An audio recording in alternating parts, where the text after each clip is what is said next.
Ambassador to France, Nathi Mthethwa. Ntuli says Mthethwa's passing is a major loss. Mthethwa was found dead at a Paris hotel last week, with the cause of his death still under investigation. His body is expected back on home soil later this week. Ntuli says the country has lost a leader who contributed to shaping the future, even in the province of KZN. And we are sending our condolences to the family, to his family and to the relatives, to the ANC and South Africa as a country, because he was not only contributing at a level of a family or at a level of the province. His contributions, in fact, were received all over the South Africa. We hope that his soul is resting in peace. And in Albania, a judge has been shot and killed after a man opened fire during a trial at the Court of Appeal in Tirana. According to local media, he opened fire in the court, injuring two other people because he expected to lose the case. The suspect was involved in the hearing over a property dispute. Albania's Prime Minister Edi Rama has offered his condolences to Judge Kalaja's family. He also called for stricter security within the country's courts, as well as harsher punishments for the illegal possession of weapons. Gold is trading at $3,958.42 an ounce.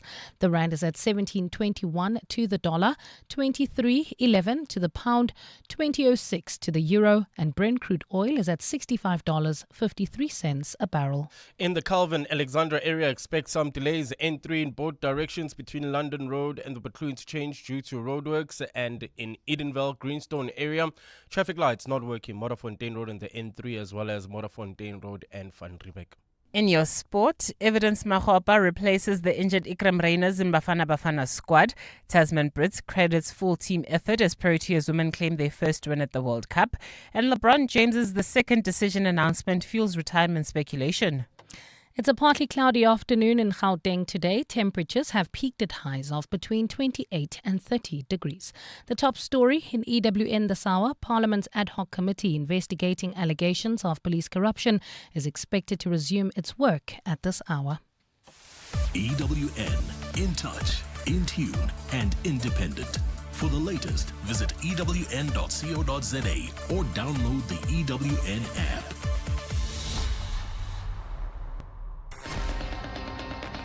You're with John Perlman on 702. Streaming on the Prime Media Plus app, DSTV channel 856, 92.7 and 106 FM.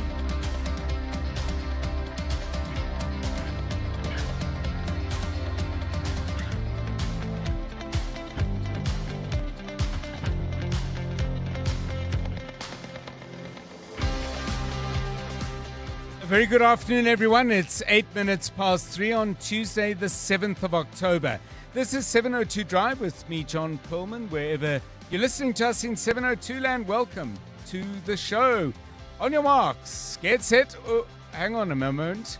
The Parliamentary Committee investigating the corruption allegations made by General Nhlanhla Mkhwanazi was delayed today for many hours because of procedural objections made by first the EFF and then the MK party. Proceedings, I'm looking up at TV screens that we have in our studio, have resumed a little later than the 3 p.m. start, but just by minutes, not by hours. We'll get an update on how this all goes from Babalo Ndenze after 5. Some other stories we're covering. On the second anniversary of the October 7th Hamas attack on Israel, we'll talk to a man who lost both his parents on that day and responded to his loss by becoming a passionate campaigner for peace. His name is Maoz Inon. He joins us at 10 past 4. Stuck with used engine oil and unsure what to do with it? We'll put you right at 10 to 5 when we talk to the Rose Foundation. They are very, very good at this. This is part of our Green Tip of the Week with Volvo. And the Nobel Prize in Physics has been awarded to 3 American scientists for, and I quote, the discovery of macroscopic quantum mechanical tunneling and energy quantization in an electric circuit. No, I have no idea either, but we'll welcome to Afternoon Drive somebody who can explain in clear and accessible terms what it is that these 3 scientists have actually done. That's after 5. And we're doing this, I think, mainly because when these Nobel Prizes come through, it's very easy to look at what's been discovered and found as, something esoteric and something unrelated. But given the extent to which science and medical discoveries are applied to the lives that we live, I think it's really interesting to say, okay, what was exceptional about the three latest winners? Looking forward to that. We've got all that and a whole lot more on 702 Drive, including breaking news from the roads in our regular traffic updates, and the latest from the markets, where the all share is down around 120 points, but it's still way up there, close to 110,000, currently at 109,804. Data Tech is having a stellar day, up by 9.7%. I don't know why, but we will find out later. Quilter has gained 3.1%. MTN is up by 2.9%. On the downside, Sappi had a rough day yesterday, down another 2.9% today. And Blue Label, that has mainly been on the up and up and up, is down by the same amount. Also had a loss of similar size yesterday. The rand is currently trading at 17.20 against the US dollar, 5 cents stronger than this time yesterday. A euro will cost you 20 rand and 6 cents, 9 cents stronger than 24 hours ago, and 23.05 will get you a pound. That's a 12-cent gain over 24 hours. Oil price not moving much. Brent crude trading at 65.46 a barrel. Stephen Curtis joins us with all the details at 25 past 4. And if he doesn't bring it up, I'll try and remember to ask him about Data Tech. We'll have sport with Tolakele Mganga. Wonder what that whole LeBron James thing is all about. That should be interesting. And we will get the very latest from the roads with Karabo Chale in a short while. This is 702 Drive. We're live in the place where you live, and if it's happening in 702 land, we'll do what we can to bring it to you first. But if you're ahead of us, you've seen something, heard something, know about something that we are not covering, please get in touch on 072 702 1702 or 011 883 0702. So we've got lots to talk about, lots to inquire about, and lots to think about. And when it comes to thoughts, some of the interesting thoughts that we like to share with you and get your response to are those that kind of appear random, but they're all to do with life and the way that we live that life. Now, Karabo Chale this morning sent us all a very, very interesting WhatsApp in which you were asking questions about storytellers. And I'm just going to read your first sentence. Before TV, TikTok, and YouTube narrators took over our kids' ears, and we'd have to say eyes, we had real storytellers growing up. Pick up the story, please. So one of those, remember, like they would paint that story and bring it to life, and it was a whole fiction. I don't know if it was made up, but it was just interesting, just sitting there. Listening to a human being randomly telling you a story. And we hardly have that because our kids are always on their phones watching TV, and that's what they spend most of their times doing, and not really interacting with other human beings and letting them tell them their stories. I mean, even when they go to the rural areas, when I was growing up, my grandmother used to sit us around the fire and tell us folk tales, and then that was actually intriguing. And then my dad also used to tell us how he grew up in the rural areas and how tough it was. And the way he explained it was just amazing. And we hardly get that. But I was just asking, who's your favorite storyteller now? Or who was your favorite storyteller back then growing up? Because I remember my sister was very creative. Older, younger?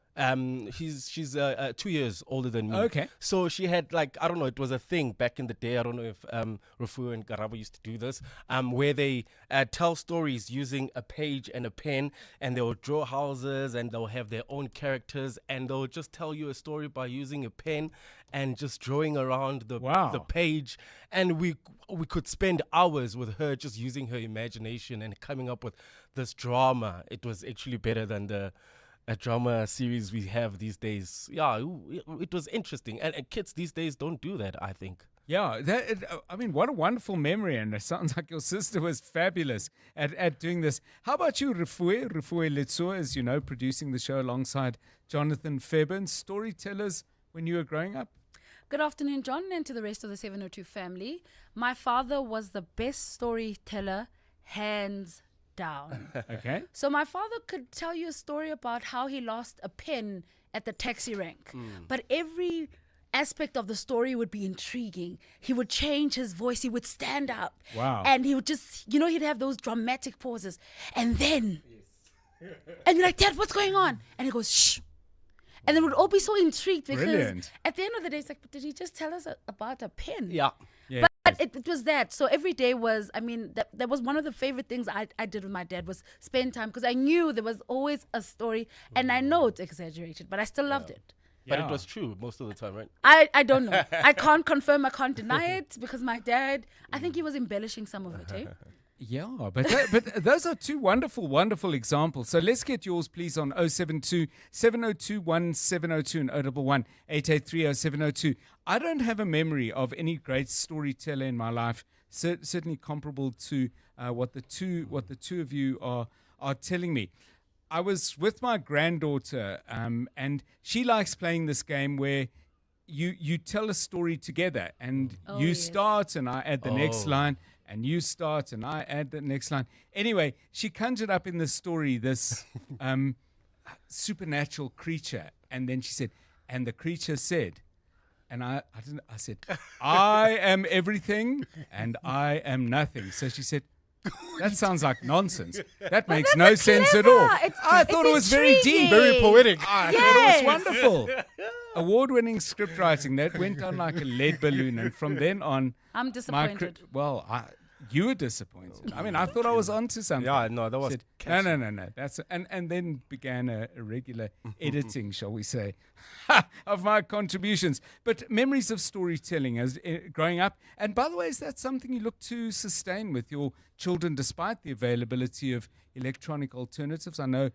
With the young children in my life, reading stories out of books is a big part of the time I spend with them. But making up stories, I must say, obviously I'm not really good at it. But secondly, I haven't been asked to do it all that much. 16 minutes past 3. Give us your story of storytelling in your life, please. It's 17 minutes past 3. No stories here, just the facts, the traffic.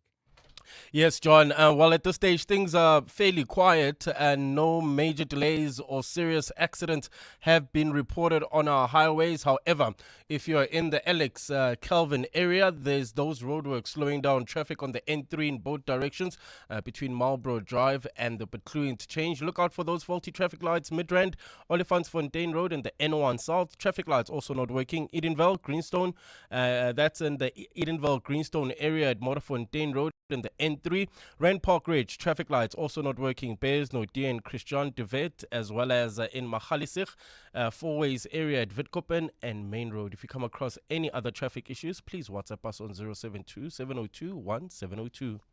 Aubrey Masango, Weekday evenings. 8 to midnight. We have Julius Malemo. Should he also still be part of that ad hoc committee, given the fact that he's now a convicted criminal? He did indicate that he's going to appeal that verdict against him. But if then we want to promote ethical leadership in South Africa, tomorrow if our hands are found to be in a cookie jar, he's supposed to not to participate. And then until he wait, there will be other opportunities in the future. Professor Jacob Mufokeng, independent crime and security expert. Aubrey Masango. 8 to midnight on 702. 702.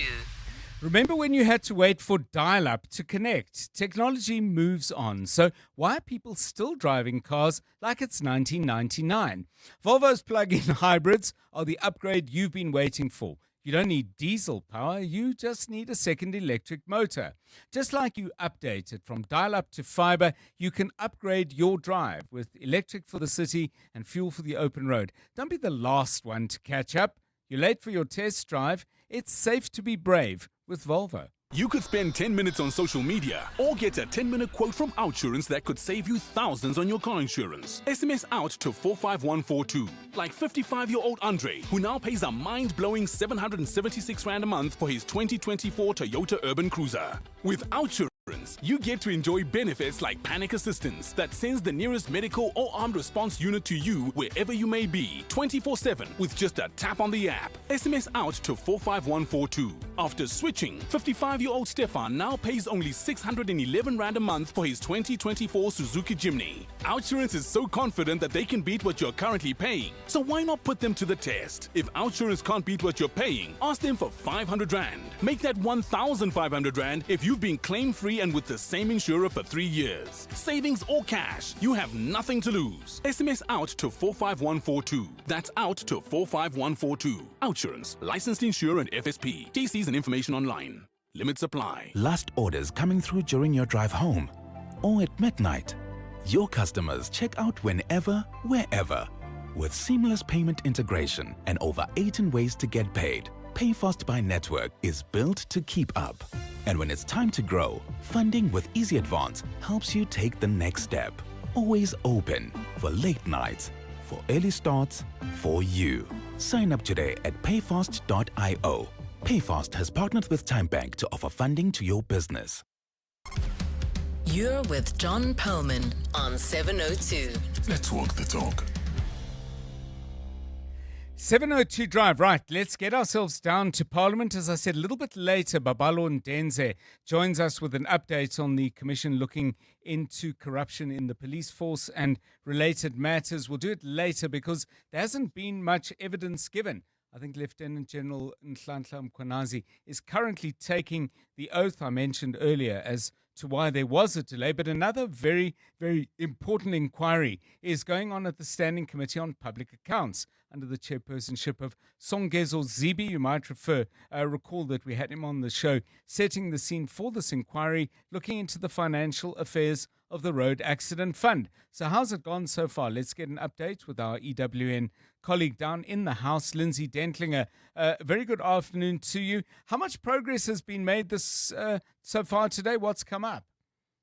Good afternoon, John. Well, a lot less drama than the inquiry you've just spoken about across the precinct. And we're not really hearing testimony from witnesses this week. This is today has rather been a scene-setting exercise. It is still ongoing for a few more hours today and for the next few days that it will sit. Today, hearing from, incidentally, 6 Road Accident Fund officials, 5 of whom are all acting. So if that tells you anything about the state of that organization.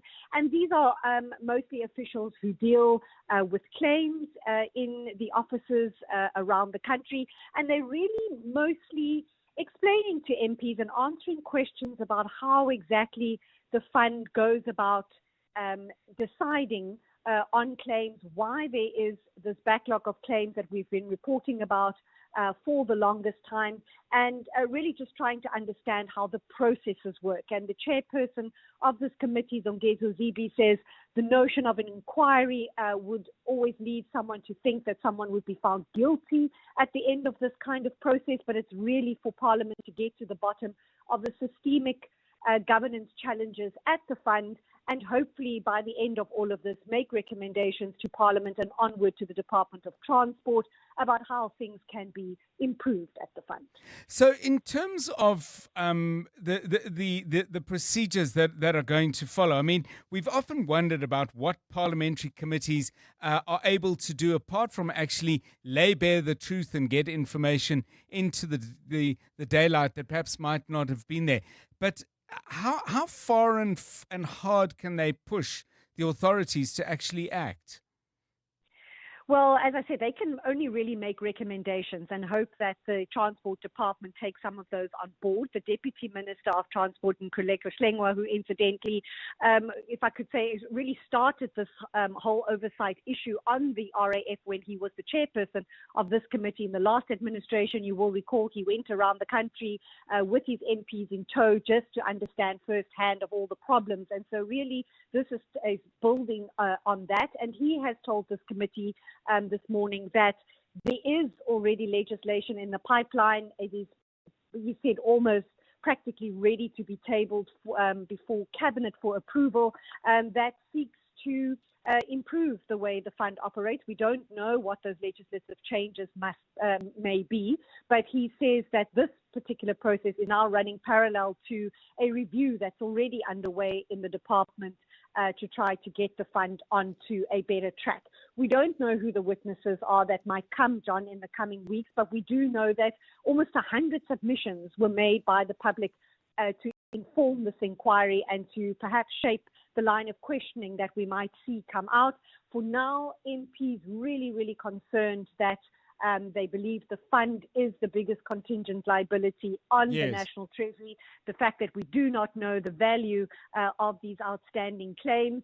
But Deputy Minister Mkhuleko Hleng was saying the reason why we find ourselves in this very position and the fund finds itself in this very dire position is because of the driver behavior, essentially. The thousands of accidents every year on the roads, the number of people that get killed, 45% of those people are pedestrians. And he is trying to communicate a message here that if driver behavior doesn't change in the country and they don't get the number of road accidents down, the fund is essentially bearing the brunt of poor driver behavior. Thanks very much, Lindsay Dentlinger. It's an incredibly important inquiry. It's a vital institution, the Road Accident Fund. I'm wondering if you've actually ever had dealings with them. You, perhaps, as a family member of someone in an accident. You, perhaps, as the person who was in the accident yourself. And if it was you, I'm sorry to hear that. Hope you're on the mend. But what have your transactional conversations with the Road Accident Fund been like? Have you been paid out? Have you been treated fairly? Have you got what you deserve? Call us on 011 883 0702 and 072 702 1702. 26 minutes past 3. John is on X at John Perlman. Still to come on 702 Drive. At the end of last week, we did something about how the export quota for lion bones and other lion body parts has been reduced to 0. There's pushback on that from people who are involved in the industry. We were going to interview the Predator Society of South Africa, but they are referring the interview to, I guess, a partner organization. We'll talk to Richard York, who is the CEO of Wildlife Ranching South Africa, for their point of view. That's coming up at 10 to 3. 4. Drive home with John Perlman on 702. Let's walk the talk. Right, now that I've got the time right, let's go to the courts. Alpha Rambushwane is our EWN colleague who's been covering a very important matter indeed in the High Court in Johannesburg. City Power, the city's power utility, as you probably know, was the subject of a search and seizure operation carried out by the Hawks at their head office. Now City Power is in the court saying that what happened was irregular and that the operations were invalid, and then presumably evidence gathered in the course of those operations would be called into question as well. But what has the court heard and how close are we to a decision? Alpha, a very good afternoon to you. Key arguments put forward, and how long might it take for us to get an answer on this? Good afternoon to you. Good afternoon, John. In fact, we're expecting to hear the arguments in the Johannesburg High Court today, but the matter was instead postponed to Friday because the Hawks' legal team still needed to complete and submit their replying or answering affidavits. The City Power's legal team was ready to proceed today, but then the Hawks wanted additional time from the court to just complete those processes. And they say that by 6 p.m. today, they would have submitted those answering affidavits. And come Friday, we should expect to hear those arguments in the Gauteng High Court. Now, City Power is arguing, John, that the recent search and seizure conducted by the Hawks at its premises was unlawful. It says that the search warrants that were presented to them were very broad and did not necessarily zoom in and focus on what they were investigating and what they wanted to seize at City Power's premises. And City Power says that the norm is that these search warrants are focused specifically on those investigations and outlines what they seek to achieve by investigating whatever contract that they're investigating. So this time around, City Power says the search warrant was irregular because it was too broad, and it's for that reason that they've taken it to the Gauteng High Court, and only on Friday will we hear arguments in that matter, John. So if, I'm not sure if this has been made clear, but if City Power were to prevail, presumably everything that's seized would have to be returned, but I'm assuming that would also mean any evidence gathered in the course of that seizure would be evidence they can't use. Courts would rule it out. Yes, in fact, John, that's part of the relief that City Power is seeking in this case, that should City Power win this application, should the court rule in favor of City Power's application, every material that was seized during the raid 2 weeks ago must be returned to City Power. City Power says it doesn't have anything to hide, but it does believe that the material wasn't obtained lawfully. And so the documents, the purchase order that were obtained on that day would have to be returned to Joburg City Power should the application should the court rule in favor of the application. Now, City Power is also saying that the Hawks, on the day of the raid, attempted to seize the entire server of City Power, meaning they would have each and every single thing that has to do with City Power, from the customers, details of the customers, the details of the contractors, confidential contracts, and that is one of the things that City Power isn't happy with, that they tried to seize or take the server, and the application also deals with trying to stop the Hawks from getting access to the server, because City Power claims that there are confidential things in that server which cannot be given to the Hawks, because it would be they would be messing with the privacy of their clients, they would be messing with the privacy of the contracts and the contractors as well. Thanks so much, Alpha Ramoshwana. It's an important court matter, I have to say. It's an important issue, and we await with great interest what the court might rule on. Next sitting on this matter will be on Friday, 29 minutes to 4. Bali Tlamedi joins us now with the latest news headlines. Good afternoon. Thanks, John. Good afternoon. The Open Society Foundation has challenged political parties across Africa to capitalize on South Africa's G20 presidency. The renewed calls for an African agenda to take center stage come ahead of the G20 Leaders Summit set to be held in Johannesburg next month. This is the first time an African state has hosted the annual meeting since the bloc was founded more than 2 decades ago. The Southern African Liaison Office is hosting a G20 dialogue today, including debates by a number of organizations about South Africa's ability to lead Africa's interests. Managing Director at the Open Society Foundation, Brian Mahoro, says some of Africa's institutions have missed the mark. And I feel that the continent, including the SADC neighbors, did not come to the party, even if they are not members of G20. I think that the continent, including ECOWAS and EAC, did not come to the party. It's almost they're waiting to blow it so that they say, you see, or they are waiting for South Africa to succeed and say, Africa has done it. But he says not all is lost. We still have a month, and a month is a lifetime in politics. The idea is not that G20 is important. It is the political education of the global economic and other inequities that shape and constrain economic self-determination and policy space, whether in taxation, as others have said, or in trade. Let's move to the Western Cape now, where hundreds of Congress of South African Trade Union supporters have been marching through the streets of Cape Town today to mark International Day for Decent Work. The marchers have been calling for fair wages, job security and the protection of workers' rights as part of a nationwide campaign. Carlo Peterson has more. About 500 marchers who gathered in the CBD to support Kasatu started singing apartheid struggle slogans in Nova Street before proceeding down Darling Street and onto the Western Cape Provincial Legislature. Western Cape Provincial Secretary Malvin de Bruyn says the aim is to hold both provincial and national government accountable for the high unemployment rate in the country, which currently sits at just over 33%. Today we are here to hand over memorandums to the provincial legislature, to the Premier, and to national government via the Speaker's office. And our memorandum will talk to the question of job creation. We want decent jobs in our province. We want decent and real jobs for our people. De Bruyn says another memorandum will be handed to the City of Cape Town to highlight increased tariffs in the municipality. Kasatu has planned similar marches throughout the country today. Carlo Peterson, Eyewitness News in Cape Town CBD.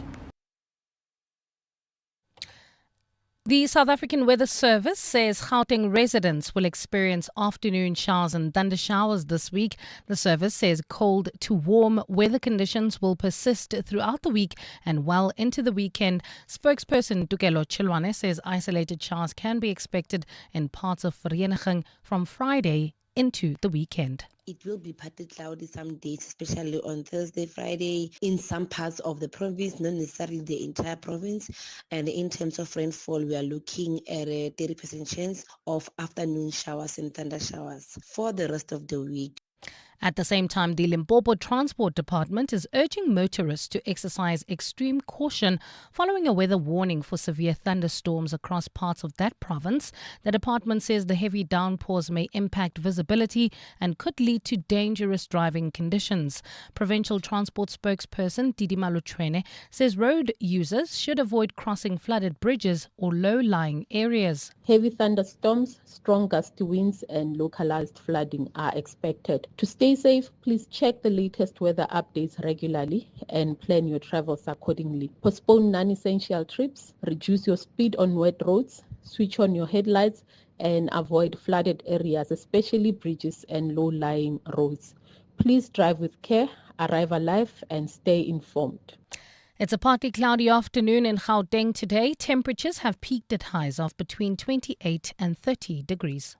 Centurion accident scene N1 South near the R21 flying saucer interchange causing heavy delays all the way from Linwood Road. Also in Calvin, Alex area, there's slow-moving traffic N3 in both directions between London Road and the Between interchange due to roadworks. And if you're leaving Sandton, expect some delays on Greyston Drive between Rivonia Road and the M1. The top story in EWN, the Open Society Foundation has challenged political parties across Africa to capitalize on South Africa's G20 presidency. The Midday Report. Weekdays, 12 to 1. Would you have liked to see in this economic plan from the ANC? Okay, first of all, we have a macroeconomic crisis. You can't solve it with microeconomic reforms. So now you need a macroeconomic response. Now what is happening now is that you've got almost like a gridlock on this economy because of the macroeconomic policies. You've got a primary budget surplus target of 2% of GDP. So this is money that they're sucking out of the economy every year. Duma Kubule, economist. The Midday Report with Mandy Wiener. 12 to 1 on 702. 702. Ready to lead the future of business? At Wits Business School, leaders don't just adapt, they define what comes next. Choose from a wide range of postgraduate programs designed to develop your leadership and strategic thinking skills. Whether you're looking to deepen your expertise or broaden your horizons, there's a qualification for you. At Wits Business School, ambition becomes leadership. Visit wbs.ac.za to find the program that's right for you. That's wbs.ac.za. We're going to make insurance great again. We're going to build a wall around high premiums. A big wall. The best wall. And guess what? You're not paying for it. We're going to grab poor service by the policy. It's going to be tremendous. Believe me. This message has absolutely nothing to do with the US government. It's paid for by the King of Insurance, who's making insurance great again. Get a quote now. It'll be the best decision, people are saying, ever. King Price is a licensed FSP. No fake news, just like her insurance. For the best marine migration, you go to KZN. For the best hiking trails, you go to the Drakensberg. For the best flower show, you go to Namakwaland. And for the best in investments, go to Nedbank. Earn up to 10.47% interest with a Nedbank Electronic Optimum Plus account. For better returns, open an Electronic Optimum Plus account today. See money differently. Nedbank. We're a licensed FSP and registered credit provider. T's and C's apply. 702. WhatsApp John on 072 702 1702. Good afternoon, John. So, when we were growing up, when there weren't so many VCRs, one of my friends, they had a VCR at his place. So whenever they buy a new video cassette, he would watch that movie the next day. He will be narrating that story of how the movie went about. He will narrate the whole movie, and will also be listening, maybe 5 of us as friends, listening. Even if it's a Bruce Lee movie, will be showing us the kicks that Bruce Lee used to beat the other villains there on the move. It was fascinating. We used to enjoy those things, like listening to the movie, and then it will make you to go and want to watch that movie. Thank you. Jabulan from White Pino. Hi, Tate John. The best storyteller in my childhood is definitely my mom. She told us so many stories about her childhood home, which we never ever got to see, but that we were able to bring to life just using our imagination because of the way she told the stories, and like witchcraft in the homes and the things that would happen at night and things like that. She's just very, very, very good at storytelling. And now that I have a 2-year-old, I am hoping that she can do the same with him when he's a little old enough to understand stories, and she can also bring his imagination to life with stories of her childhood, because he's so into gadgets and technology and already at 2 years old. So I want to try and balance that out with the narrative kind of storytelling that my mom does so beautifully. Thanks for a great show. This is Agnes from Hearties. Yeah, thank you for those stories. It's like a world of staring. Grandpa, grandma, uncle, older sister. It's wonderful. Here's one more from Nelson, who says, my best storyteller was my grandfather, who always told us about the guy who ate himself until only his teeth were the only things left. He would tell it to anyone who was willing to listen. On a more serious note, by the way, I did ask you, and this comes from Anonymous, about stories you might have in relation to the Road Accident Fund. This listener says, I was in a senior position in an investigation some 15 years ago into the Road Accident Fund. When we presented the status and the proposed fix, the board of the RAF said to us, you are the third group to investigate us. You are the third group to tell us the same thing. We don't want to hear that. The question is, how much are their legal costs and why aren't they processing claims like any insurance company? Why are they fighting every case? Thank you. Your experiences of the RAF as Parliament, specifically the Standing Committee on Public Accounts, looks into the RAF and its finances. Perhaps you've got some stories of your own to tell, either as somebody who was applying to the fund, maybe a lawyer working with them. Doesn't really matter. Fill in the blanks, because I have a good number of those. It's 18 minutes to 4. EWN Sport. Tolakele, hi. Crucial 2 games for Bafana and injury problems mounting up. I have been dealt another injury setback after Ikram Reyners withdrew due to medical reasons and is now replaced by Evidence Mahoba. It's the second injury enforced change for South Africa ahead of their FIFA World Cup qualifiers against Zimbabwe and Rwanda. That's after Mduduzi Shabalala replaced Rile Mufugeng. For Mamelodi Sundowns defender Malibongwe Khoza, he's hoping to impress for the national team, having been called up for the first time. I didn't think it was going to come this early, but I was always working, always motivated to make sure that I work on my next one, make sure that I perform every game. FIFA has accused Malaysia of falsifying citizenship documents so 7 foreign-born players could play for the national team. Football World's governing body have fined and suspended the players in late September and on Monday released a report justifying its actions. They say the Football Association of Malaysia forged birth certificates to make it look like the players' grandparents were born in the country, but FAM argue that the discrepancies arose from an administrative error and would appeal FIFA's penalties. Switching over to the Cricket World Cup, where Tasman Brits made history in South Africa's 6-wicket win over New Zealand as she scored her 5th century of 2025, which is the most by a woman in a calendar year.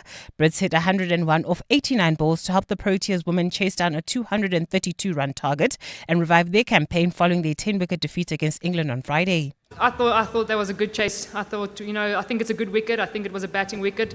So I think they were actually a bit short of runs. I definitely think like maybe a 280 would have worked. I think in the beginning it was a bit more tacky, but I think our bowlers executed very, very well. I think they bowled great line and lengths and they put the pressure on. In live action, Bangladesh were all out for 178 against England as Sabona Mastari top scored with 60, while Sophie Eccleston finished with figures of 3 for 24. In response, the English are currently at the crease on 29 for the loss of 2 in the 7th over. They need 150 more runs for victory. Batting is Nat Skivia Brunt on naught alongside Heather Knight on 8.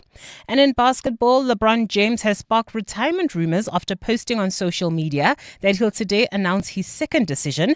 The video set up of him sitting in a chair and talking to a journalist mimics his 2010 television special, where James revealed he was leaving the Cleveland Cavaliers to sign as a free agent with the Miami Heat.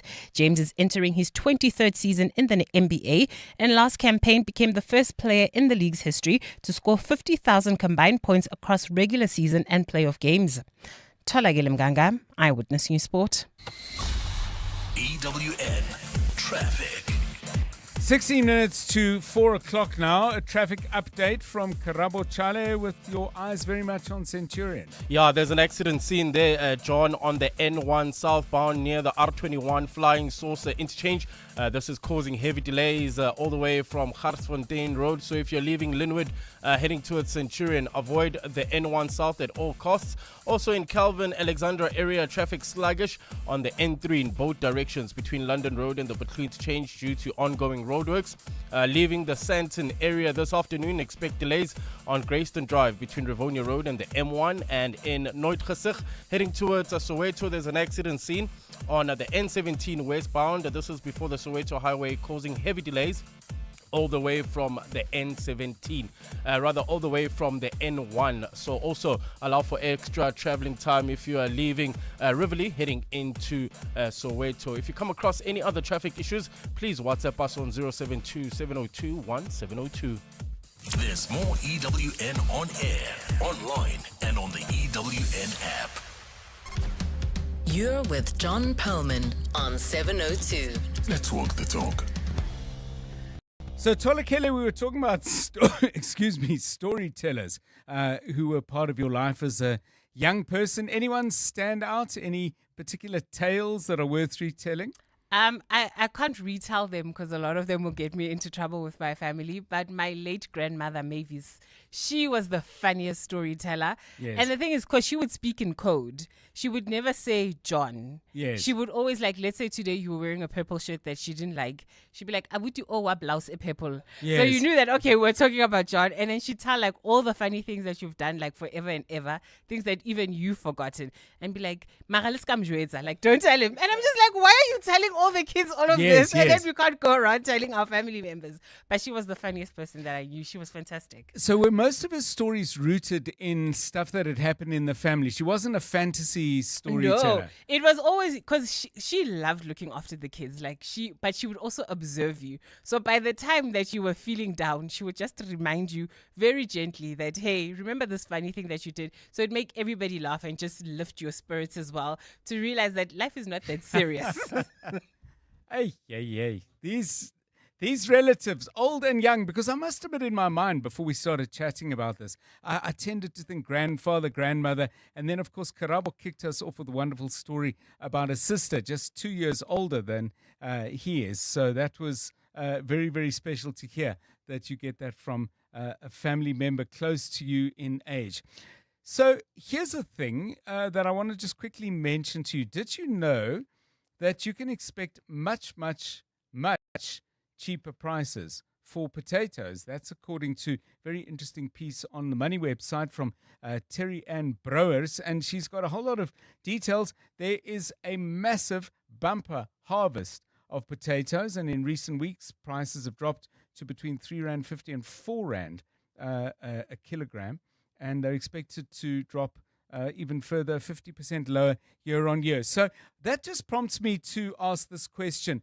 Are there other things that are going down in price? I know in general, times are really tough, and I know it's been a battle for so many of you, and the battle continues for many of you as well. But if there are signs of things easing up a little bit. By the way, just on this potato story, if you are a potato farmer or in the business, this is certainly not good news for the farmer. And Potatoes South Africa is saying that given the prices they're getting, it's reasonable to expect that some of these potato farmers may actually go out of business because they're just simply not able to keep up with the input costs. So business farming, hey? I mean, you can produce too little and you can produce too much. And then, of course, all the prices you don't control. My admiration for farmers is boundless, I have to say. for the work that they do, because this can't be easy. And all the time you're looking up at the sky. Too dark, too much rain, no rain at all. Tough stuff. Farmers, please call in if you want to speak about your woes, particularly if you're in the potato business. 702 Drive. It's 11 minutes to 4. John is on X. At John Perlman. Now, we had a conversation last week with the journalist Don Pinnock, who writes a lot about conservation issues. He's focused a great deal on hunting and issues around that. And he reported that the Department of Forestry, Fisheries and the Environment had announced that there would be no quota. In other words, a quota of 0 on the export of lion bones and derivatives from these cats. The people who breed these animals are involved in with lions in any way, shape or form, say that they've got stockpiles worth millions of dollars, and they are looking at a situation where their business is in danger. So having heard from Don, who I think if anyone listened, it would be fair to say was very much in favor of the decision of government, we thought we'd speak to people who regard this as a bad idea. Richard York is the CEO for Wildlife Ranching South Africa and joins us now on 702 Drive. Mr. York, welcome and thanks very much for your time. One of the central arguments in favor of the decision government has made is that the vast bulk of this product, most of these bones, come from lions that are captive bred specifically for the purpose of harvesting these body parts, which, as I understand it, get sold mainly in the East. What is your response to that? Is that a fair statement, or would you suggest there are other facts? Good afternoon, John, and good afternoon to the listeners. Just linking to your previous comment, your admiration that you mentioned for farmers. John, that's exactly what we are. We wildlife ranchers, we farmers, we farm with wildlife. And I need to point one big point out before we even start on this exercise. No animal has ever gone extinct under a rancher. Not a single one. So we look after the value of the wildlife, and you're quite correct in we have produced these animals, we've looked after them, we've cared for them, and we've produced them. And yes, certain derivatives are exported for bone products, which are basically your curios and your trinkets in the Asian market. And it plays a vital role in securing lions in South Africa. And it's important that we always look at things in context. So while we look at lions as endangered on an IUCN global point of view, as they are considered vulnerable, in a regional status in South Africa, they're least concern. In other words, they're not threatened at all. And it's because of farmers and ranchers out there that are looking after lions that we have stable wild and wild managed lion populations in the country. In actual fact, our wild lion or our managed wild lions in places such as Madikwe Game Reserve are either being euthanized or being put on contraceptives because there are too many. So we're sitting with a situation because of the role that farmers are playing in looking after lions in South Africa. We've actually got a lion population that is exceptionally well secured and looked after, as highlighted in our non-detrimental findings by the scientific authority. So let's understand the nature of the industry better. A typical farmer would be doing what? He would have lions, males and females, cubs would be born, they would be raised and so on. Is this with the explicit purpose of eventually harvesting those lions? Those who criticize you would say killing those lions for the sale of the body parts derived from the killing of those lions. Because I'm asking that because you said the security of the wild lion population is related to the work that you're doing. But I would have thought that unless the lions you're raising find their way into the wild, I'm not sure I see the connection. So a lot of the markets or the objectives of different ranches is exceptionally vastly different. Right. You've got certain ranches that will raise them for tourism, certain ranches just for their own personal enjoyment of having the lions around them. Other ranches will do it for a commercial benefit. And it's that commercial benefit that it gives them a value and looks after them. Okay, but what's the connection to the robustness, as you describe it, of the wild lion population? Are you suggesting that because there's a legitimate market in lion bones, you are diminishing the likelihood of wild lions being poached? Is that the point? Absolutely. If you take the most recent ministerial task team report, In that report, they admit in their own words, they say the entire process, they couldn't find a single document that highlighted that lions were being poached for their bones, that wild lions were being poached for their bones. So it definitely has an impact, and it definitely secures populations. If we look north of our borders in Mozambique, we've sat with 6 years without a quota. They estimate that their wild lion poaching has increased up to 500, 600, 700%. Let's understand your view then, Mr. York, on the argument that people come to South Africa in large numbers, obviously to go to places like Kruger. You mentioned Madikwe, and there's dozens of others where people can enjoy extraordinary conservation experiences, and that's a big part of what I look forward to in every calendar year. But that if South Africa is perceived as a place in which lions are raised merely so they can be killed and their body parts exported, our reputation as a haven for what we've been blessed with as a country, the ongoing curatorship of this extraordinary wildlife diversity is going to be severely tarnished and may affect tourism. What's your take on that argument? I disagree with that entirely. I think it's a noise that's been made by an animal rights group that profit off the well-meaning emotional exploitation of good-meaning people such as yourselves, and that try and tarnish the image of the industry.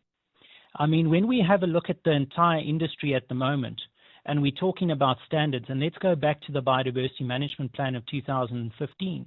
It was said that we're supposed to assess the management of captive bred lions, that we must develop and implement norms and standards, that by 2019, all permit holders who do not comply by these norms and standards must be shut down. Now, the government's done absolutely nothing. Now, let's take a step back. We're saying that by 2019, if you do not comply, you must be shut down. There's another gazette that was published in 2003 saying that norms and standards must be drafted, and if you do not comply within a year, you must be shut down. So we're talking about almost 22 years of government failure to implement norms and standards. Now, when the industry complies and develops their own norms and standards and says, these are the welfare concerns, this is how lions should be raised, this is how it should be looked after on our image, this is how their welfare should be considered, all of a sudden, no, that's not accepted. The NSPCA was even part of that original drafting team, as instructed by the minister. And then they left, and they never participated further. They refused to accept their own drafted work. So we're sitting with a unique situation that because governments failed to put instructions down on the road, now they're saying, no, we're not going to issue a quota, or we want to bring a prohibition notice to shut down all new entrants. So can I jump in and ask you this, Mr. York? I mean, because you would obviously have, I would think, a very clear-eyed view of who's complying, who's operating ethically, and who isn't. If they said to you, okay, wildlife ranching, led by Richard York, you go out and deal with those who don't comply.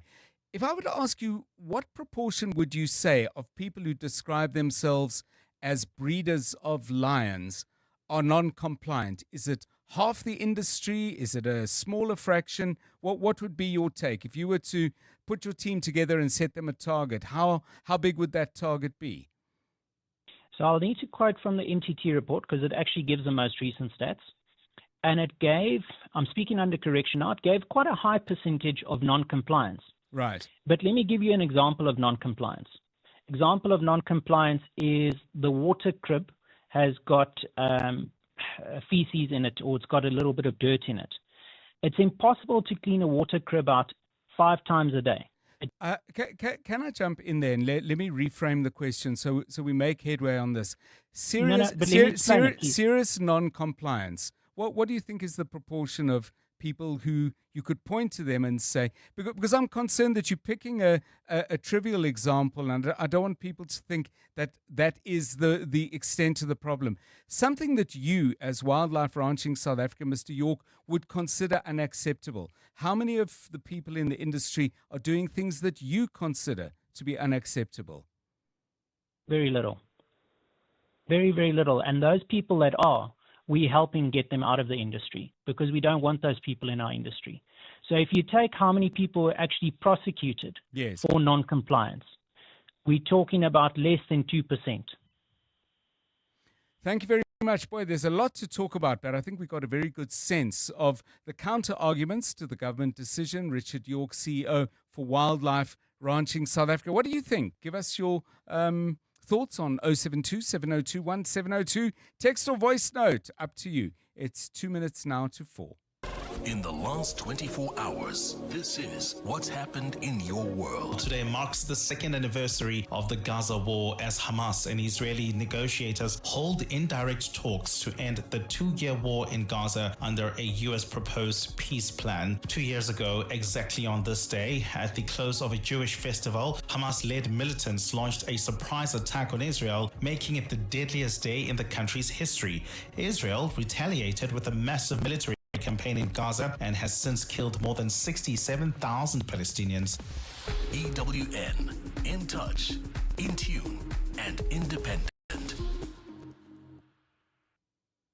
Mzansi, have you bought your Powerball ticket for the mind-blowing 120 million rand estimated jackpot this Tuesday? Don't delay. Play Powerball for an estimated 120 million rand jackpot today for your chance at winning the big millions. Buy your tickets now in store on nationallottery.co.za, the mobile app, cell phone banking, or simply dial star 120 star 7529 hash for USSD. Pound or push or play. Players must be 18 years or older. Play responsibly. Ituba is the proud operator of the National Lottery. Fishing, quishing, smishing, so many ishings. Aibo, scammers are doing the most these days. From dodgy SMSs to fake QR codes, hacked WhatsApps and calls asking for your PIN. If it ends in ishing, stay alert. It's probably fin-ishing your money. Scams can happen anywhere. And if unsure, contact ABSA on 0860 557 557. Protect your money. Protect your story. ABSA, your story matters. An authorized financial services provider. Running a business is tough. You need tools that just work. That's why more South African businesses are switching to Mac. At iStore, we make it easy with 4,000 rands in added value when you switch. That's 3 years extended warranty and remote tech support, leaving you to focus on everything else. Switch to Mac with iStore, your expert partner. T's and C's apply. Mac at iStore. Run smooth as business should. This is EWN. Parliament's Police Ad Hoc Committee resumes its work with Mkhwanazi in the hot seat and calls continue for an end to hostilities in Gaza.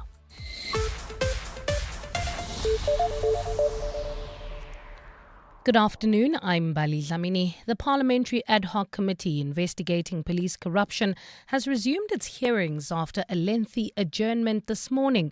Proceedings were brought to a halt over concerns that the witness statement of KZN top cop Nhlanhla Mkhwanazi was not up to standard. Members of the committee objected to Mkhwanazi taking an oath, saying his statement was not satisfactory because it was not an original but a supplementary statement. Members also objected to the evidence leader Norman Arendse, including submissions Mkhwanazi made to the Madlanga Commission of Inquiry. Mkhwanazi has now been giving testimony in the parliamentary inquiry just 2 weeks after appearing before the Madlanga Commission of Inquiry. Committee chairperson Soviet Lekhanyane addressed the committee just after today's adjournment. The senior counsel has consulted with the general and they are satisfied that the document that they are presenting before the ad hoc committee, which will also be circulated to yourself, is in accordance with our expectations. Deputy Transport Minister Mkhuleko Hlengwa says bad driver behaviour has a direct impact on the Road Accident Fund's financial burden on the state. Parliament's Standing Committee on Public Accounts raised concerns today on the impact the unknown liability is having on the fiscus. Today, Scopa started its inquiry into governance at the fund.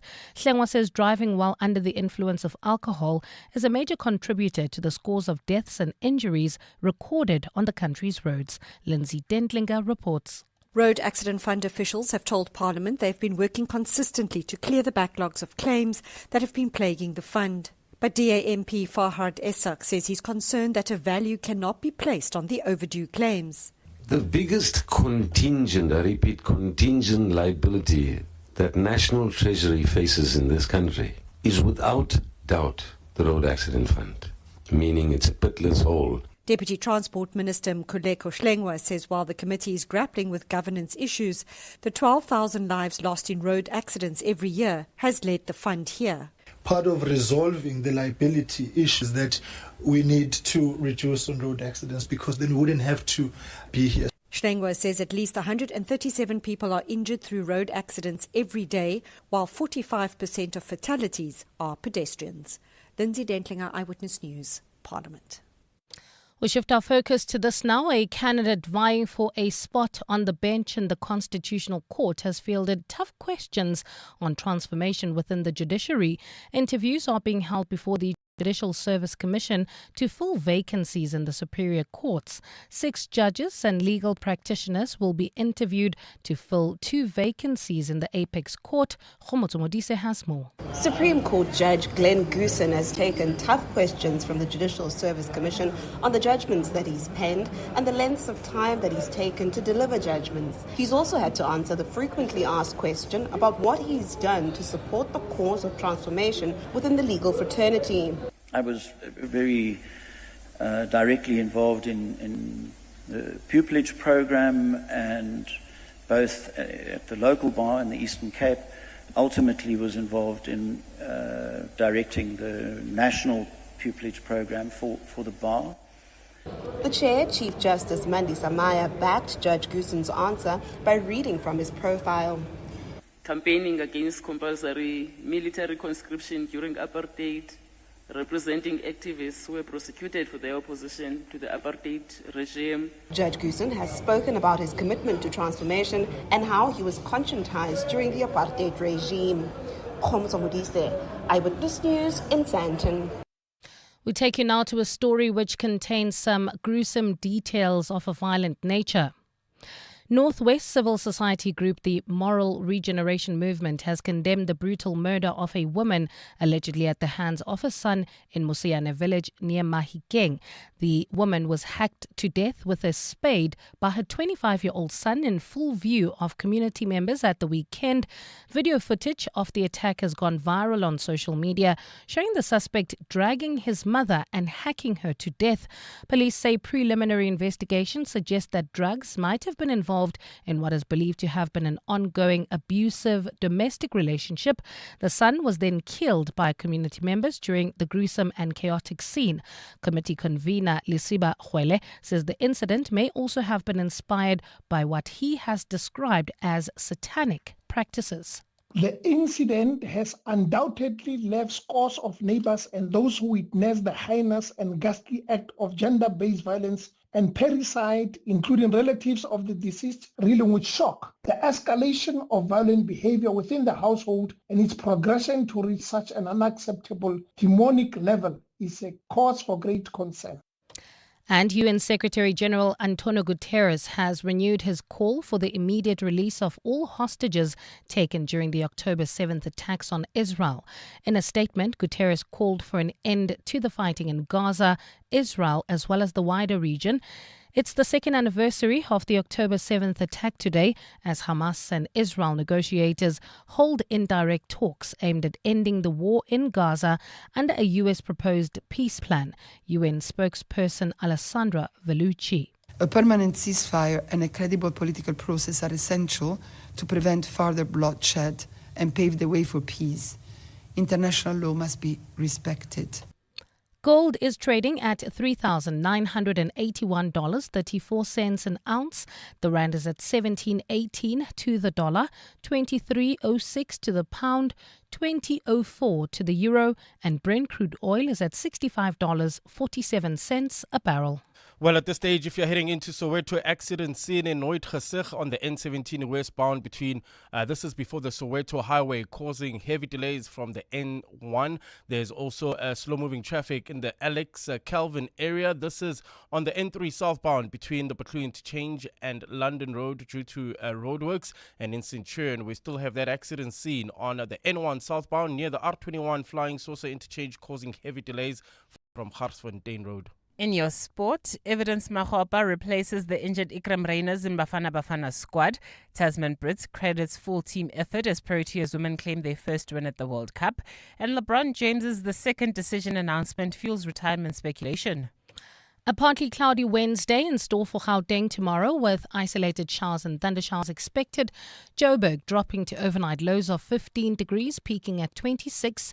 Pretoria 16 and 30 and Vereniging 10 and 27 degrees.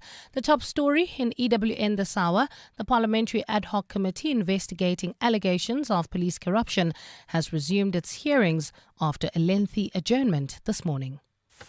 EWN, in touch, in tune, and independent. For the latest, visit ewn.co.za or download the EWN app. 7:02. Drive home with John Perlman. John Perlman, 3 to 6 p.m. On 92.7 and 106 FM. Let's walk the talk. 7:02 Drive, it's 10 minutes past 4. Good to have you with us on the show. Please keep those stories coming about wonderful storytellers in your family. I am enjoying your stories about the storytellers. Some absolutely wonderful stuff that you've been sharing with us. 072 702 1702. Maybe you've been watching that parliamentary hearing on police corruption. Looking up at the TV screens once again, I can see Lieutenant General Nhlanhla Mkhwanazi is busy giving his point of view and answering questions or following the lead of the evidence leader, Norman Arendse. This after a delayed start earlier today. If you've been listening in and you've got a view on what you've heard so far, by all means call us on that as well. Coming up shortly on 7:02 Drive, we're going to be talking to an award-winning Israeli peace activist, Maoz Inon. On this day 2 years ago, he lost both his parents in the Hamas attack on Israel. But his response to that has been to become a much acclaimed activist for peace in the region, working alongside a Palestinian counterpart who I will tell you about in a moment. The interview with Maoz Inon coming to you shortly, but not before. We've heard a few of your points of view and your stories, and then we'll give you the traffic and then straight into that conversation. I'm looking forward to it. 702. WhatsApp John On 072 702 1702. So, John, we have legal trading in lion bones and almost no lion poaching. We made rhino horn illegal to trade in, and we have devastating rhino poaching. I think that speaks for itself. You have to legalize these things, and that incentivizes space, land for these animals to be bred, and it safeguards these species. Good afternoon, 702. Good afternoon, Dr. John. In terms of prices that have fallen, like eggs have fallen. Like I'm so happy about that because school holidays, the kids are around. Trust me, those eggs are gonna go. They're gonna disappear. So at this point, I really don't mind. They can do whatever they want to do with the eggs. I'll buy even more. But eggs have really gone down. I'm so happy about that. Lefa from Rudaport. Polo holo tsotlhe tlong le bone menwa midi le amidi le sakeng. I think the best storytellers are the Botswana people. They're very good storytellers. I've been on the other end of my family in Limpopo. They're not good storytellers. Being on the other end of my family in Mpumalanga, not good storytellers. But my family side, from my father's side in the northwest, Mahikeng, Rustenburg, Zirast, they are very, very good storytellers. From my father, my aunties, my father's brothers, cousins, those adults in our family were very good storytellers. This song that I was singing was from a story that used to be our favorite bedtime story about a lion and a rabbit. Mutla le tau. Okay, people in Limpopo and in Mpumalanga, you know what you have to do. Defend your honor, please. One more on the lions. Shane says, lions are poached in the northern parts of Kruger by people from Zimbabwe. Captive bred lions are not stopping that. 702 Drive, 13 minutes past 4. EWN Traffic. Eyewitness Traffic is brought to you by Outsurance. SMS the word out to 45142 now. You could save on car insurance. If you don't, ask them for 500 Rand. Noordgesig in the southwest of Joburg, we have a problem. Yeah, that's if you are traveling from Riverlea heading into Soweto. We have that accident scene, Noordgesig. N17 westbound, that's before the Soweto highway, causing heavy delays all the way from the N1. Also in Calvin Alex area, traveling towards Bedford View, traffic remains heavily backed up. This is on the N3 southbound between the Patlu interchange and London Road due to roadworks in Tshwane. We're still dealing with that accident scene in Centurion, N1 South near the R21 Flying Saucer interchange. This is also causing heavy delays all the way from Garsfontein Road, Claremont. There's bumper-to-bumper traffic on Bremer Street between the Dustpot Tunnel and the R80, also leaving the Pretoria CBD. Traffic pressure on Eskiam Pahlele between Vomhagen and the R80 Pretoria North. We still have those roadworks causing heavy delays on Paul Kruger between Eskiam Pahlele and Rachel de Beer. If you come across any other traffic issues, please WhatsApp us on 072 702 1702. There's more EWN on air, online, and on the EWN app. The Outsurance pointsmen know that every car on the road carries a story. There's a car with a parent and a nervous but excited kid practicing her lines to put on a show-stopping performance at the school play. The Outsurance pointsmen know it's not just a car in traffic, it's a future superstar on the move. Every story's different and every story matters. That's why the Outsurance pointsmen have been doing what they do since 2005 in proud partnership with 702. Outsurance is a licensed insurer and FSP. You're with John Perlman on 702. Let's walk the talk. 4:15 on 702 Drive. Let's focus on this story now. Today marks the second anniversary of the 7 October 2023 attack by Hamas on Israel. The incidents that have followed, of course, have been spoken about a great deal. But within all the conflict and the battle lines drawn, there have been individuals who have responded in very particular ways to the tragedy that they have encountered. Like my next guest, Maoz Inon is an award-winning Israeli peace activist. He's worked very closely with somebody we had on the show on this day last year, Aziz Abu Sarah, a Palestinian peace activist. They are co-authoring a book called The Future is Peace, a shared journey across the Holy Land. And we welcome Maoz Inon to 702 Drive.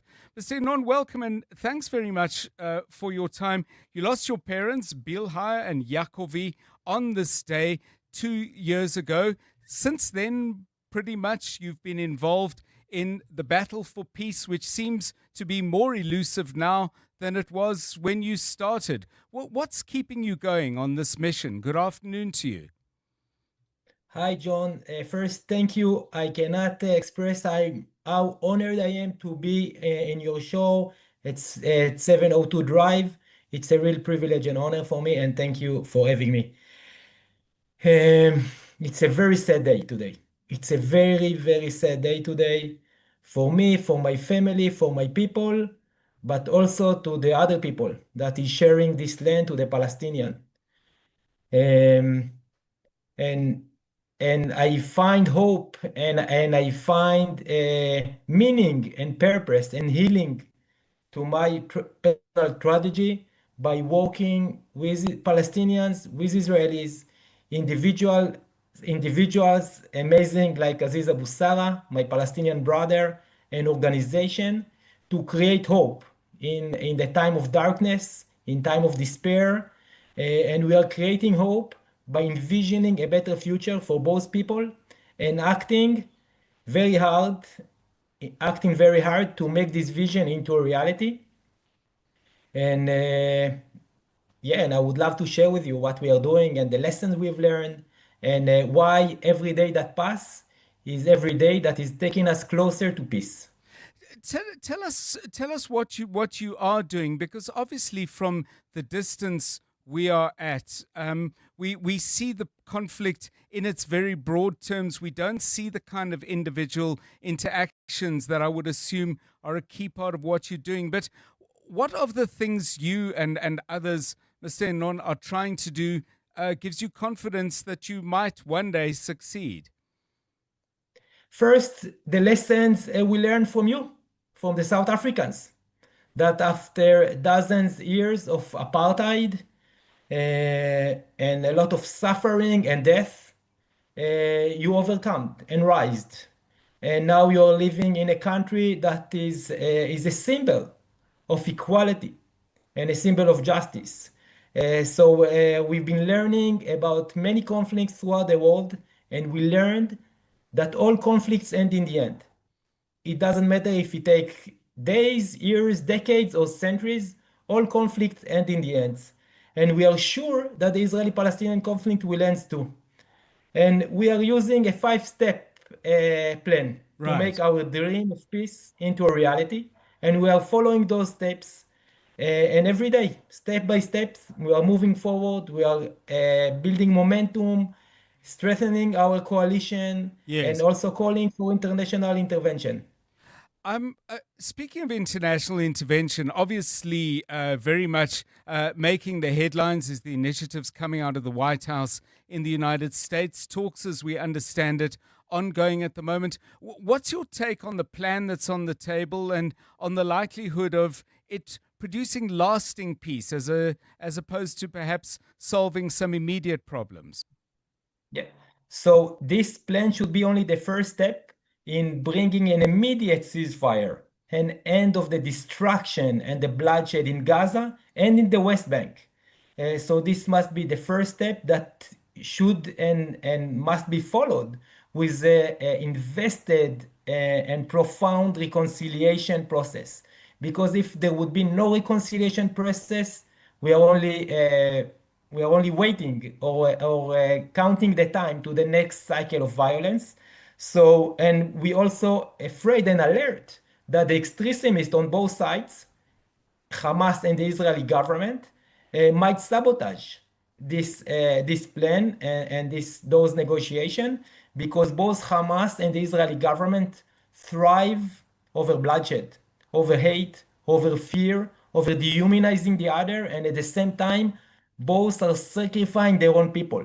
The Israeli government has been sacrificing the Israeli hostages in Gaza, and Hamas is sacrificing the civilian in Gaza.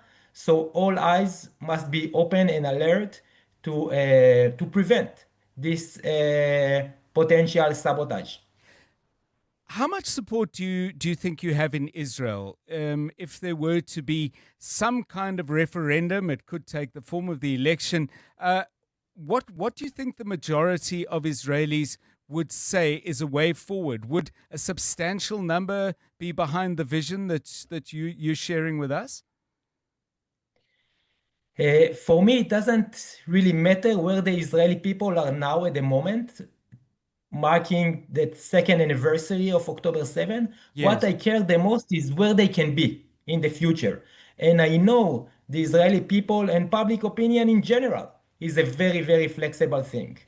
It was after the 73 war that we also now marking its anniversary. I stopped counting, but after the 73 war, it was the Israeli prime minister who said there will never be peace in our lifetime. It was the war hero Moshe Dayan that said it's better to have Sinai Peninsula without peace than peace without Sinai Peninsula. And 70% of the Jewish Israelis were against negotiation with the Egyptian. Yes. And only 4 years after, with the historical visit of the courageous President Sadat of Egypt, the mindset and the discourse changed completely and flipped to a majority that supported negotiation and supported a land swap. And I believe that courageous leader, international leader, and Arab Islamic leaders can change the discourse within Israel and guarantee their security, our security and safety, and guarantee that the Palestinian will live in dignity and equality. So this is why international intervention is so much important, and this is what we are calling now for 2 years. I've read, and I hope this is correct. You'll put me right if it isn't, Mr. Inon. But you began a vigil last November, I think it was, with Yaakov Godor, another Israeli who had lost a family member in the 7 October attacks. You set up the vigil outside the Knesset, which is your country's legislative body, saying you wouldn't leave until Prime Minister Benjamin Netanyahu Netanyahu had resigned. In what ways do you hold him personally responsible for what you believe to be the situation your country's in? So first, I holding the Israeli government accountable for the death of my parents and so many of my childhood friends because they promised us security and safety. And I also holding Hamas accountable for murdering them. But after building such a powerful relationship with Palestinian peacemakers like Aziz Abu Sara and Hamza Awaude, I learned that I can choose forgiveness. And I can choose forgiveness to heal myself and cure myself and save myself from the destiny those who killed and accountable to the death of my parents choose for me.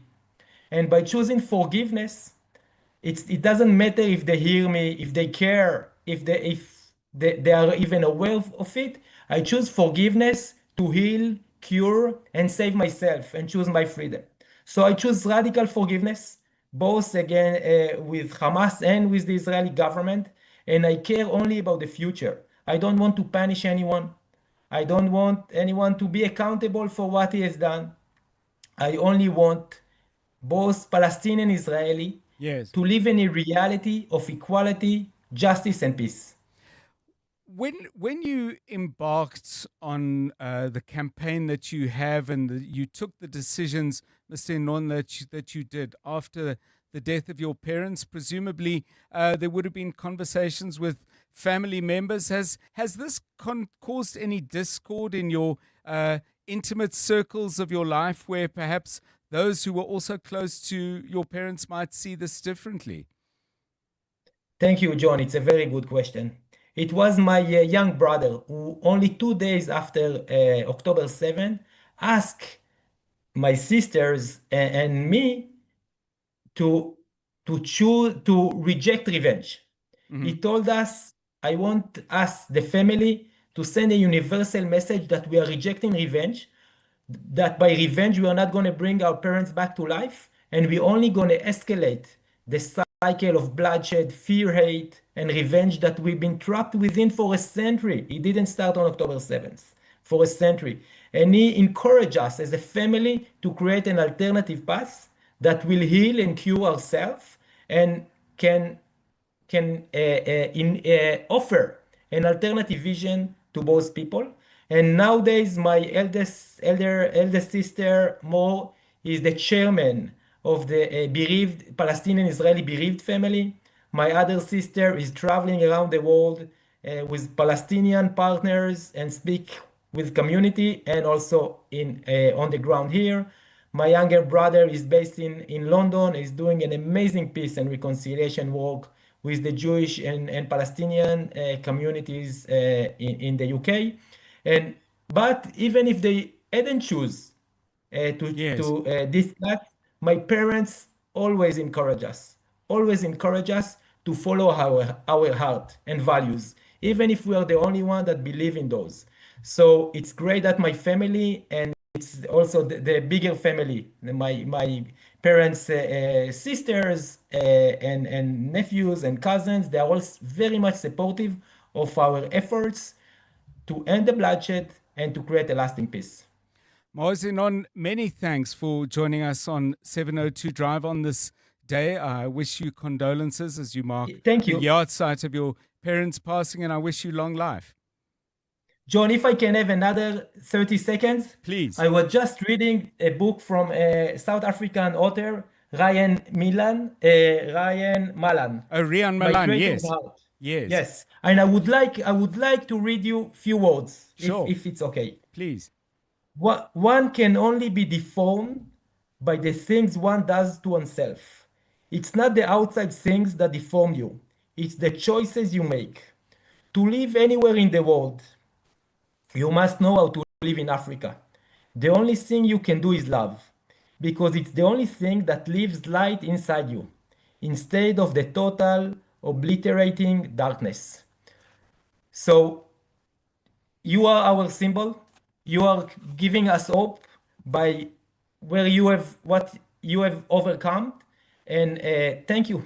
And I would love to continue this relationship and thank you. No, we'll definitely talk again. Maozi Non. Ending off with a quote from Rian Malan, South African author, My Traitor's Heart, a book that came out here in the late 1980s. By the way, if you missed our interview with his counterpart, his Palestinian counterpart, Abu Aziz Sarai, you can pick that up on the website, primemediaplus.com. Just type into search, it'll come out. We had a wonderful conversation with him on this day a year ago, 29 minutes past 4. EWN Business. Stephen Curtis, a very good afternoon to you. How is the markets? How are the markets? Afternoon, John. They're down a little bit. I mean, I think the JSE is sort of still flirting, if I can use that phrase, with the JSE All Share with 110,000 points, and kind of goes back and forth a little bit. It's not uncommon for this to happen at this kind of point. Also, gold shares down slightly, despite the fact gold is closer to $4,000 than it's ever been in the entire totality of human history. The JSE All Share down 0.57% at 109,298. Financials down 0.43%. Industrials down 0.02%. And resources down 1 2/3%. Perhaps the story of the day, Data Tech, they're up 11.85%. So they put out an update today. Their earnings will be up by 104% higher for the 6 months to the end of August. Its headline profits per share will probably double, John. The group saying its various companies that all provide cybersecurity, network infrastructure and other equipment to the IT industry are all doing well, both in Europe and in the Americas. Almost a little bit of sort of AI froth around this, but a lot more than that's a very well-run company, been going for a very long time, and they clearly now are expecting some bumper profits in the next little while. Afrimap, they were up 4% last time I checked. They confirmed their headline earnings per share to be up by around 90% in the 6 months to the end of August. That's compared to the same period last year. Its construction materials business has seen a surge in demand. I'm hoping that leads to more things being built. Its fly ash business also growing in volume and profitability, but the company also confirming it's keeping its underground anthracite operations mothballed because all of the ferrochrome smelters have been shut down. Basically, John, it's another story about the high cost of electricity. If electricity is expensive, you're not going to need anthracite, the best form of coal, because you're not going to be running smelters. South 32 are up 2.83. MTN is up 2.72. And some of the platinum miners up as well quite nicely. DRD Gold, Harmony Goldfields, all down significantly. DRD Gold down by nearly 4%. I know Mondi is down another 2% on the day. That's despite falling to 12-year lows yesterday after that very weak update and the outlook that they published. And I saw Sappi were down earlier as well last time I checked. In the US, Wall Street's main indices opening higher. So the S&P 500 and the Nasdaq both hit record highs yesterday. There is a group of officials from the US Federal Reserve that are expected to speak in public, and the story really is around interest rate expectations. For the moment, people are not concentrating on the politics of the fact that the US federal government has been shut down. The Dow Jones is down 0.01, call it unchanged if you like. Nasdaq is up 0.08. The S&P 500 is up 0.03. The gold price, extraordinary. I promise not to use that word. I'm going to draw up a little list of words so that I use different ones every day for the gold price. The gold price, an outstanding $3,974.41 an ounce. Platinum, $1,622.10. Brent crude, $65.13. The rand to the dollar, slightly stronger, 17.21 to the euro, 20.08 to the British pound, 23.11. Don't forget the outstanding money show tonight. Stephen Curtis, EWN Business. We'll think of some more superlatives for what is a superb show. Stephen Curtis with us a little bit later. The Money Show, 6 to 8. Latest news now with Mbali Dlamini, 27 minutes to 5. Thanks, John. Good afternoon. City Power insists the recent search and seizure operation carried out by the Hawks at its headquarters was unlawful. The utility approached the High Court in Johannesburg today, seeking an order declaring the operation invalid. The Hawks raided City Power offices last week as part of an ongoing investigation into suspected irregular contracts. But City Power argues that the search warrants used to access its premises were vague and therefore invalid. Spokesperson Isaac Mangena says he is confident the utility will win the case. normal warrants that are normally issued, they are specific as to what they want to look into. The warrant of the Hawks does not specify what is it exactly that they're looking for. On the last visit, they wanted to take the whole server. And the server, we've got the responsibility ourselves to protect the information that is in there, the information of our customers, the residents of Johannesburg. Joburg Water, in partnership with Wits University, will be introducing a new borehole system in the city to supply water to informal settlements. The pilot project has identified 9 informal areas to benefit from the initiative. These include areas in Region G, such as Lenasia and Soweto.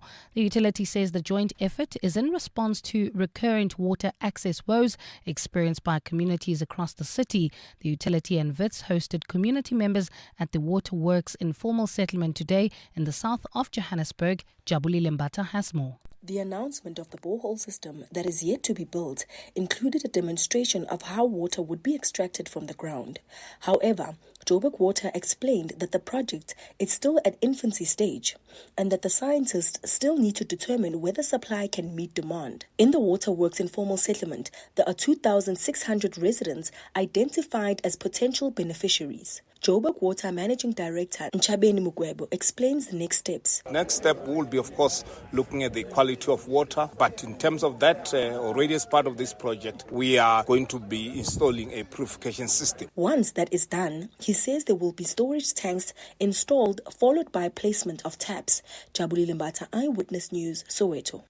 Let's move to KZN now, where the Education Department says it's ready for the final matric exams.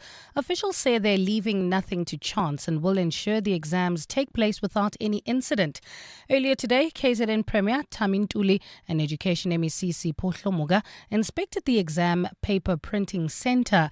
They say they want to ensure that there are no exam paper leaks or cheating. Hlomoga says everything is in place as grade 12 learners prepared to write their final exams in 2 weeks' time. We have an integrated team which include the municipalities, which include COGTA, which include law enforcement agencies. That's why we are meeting to ensure that there is no disruption of exam.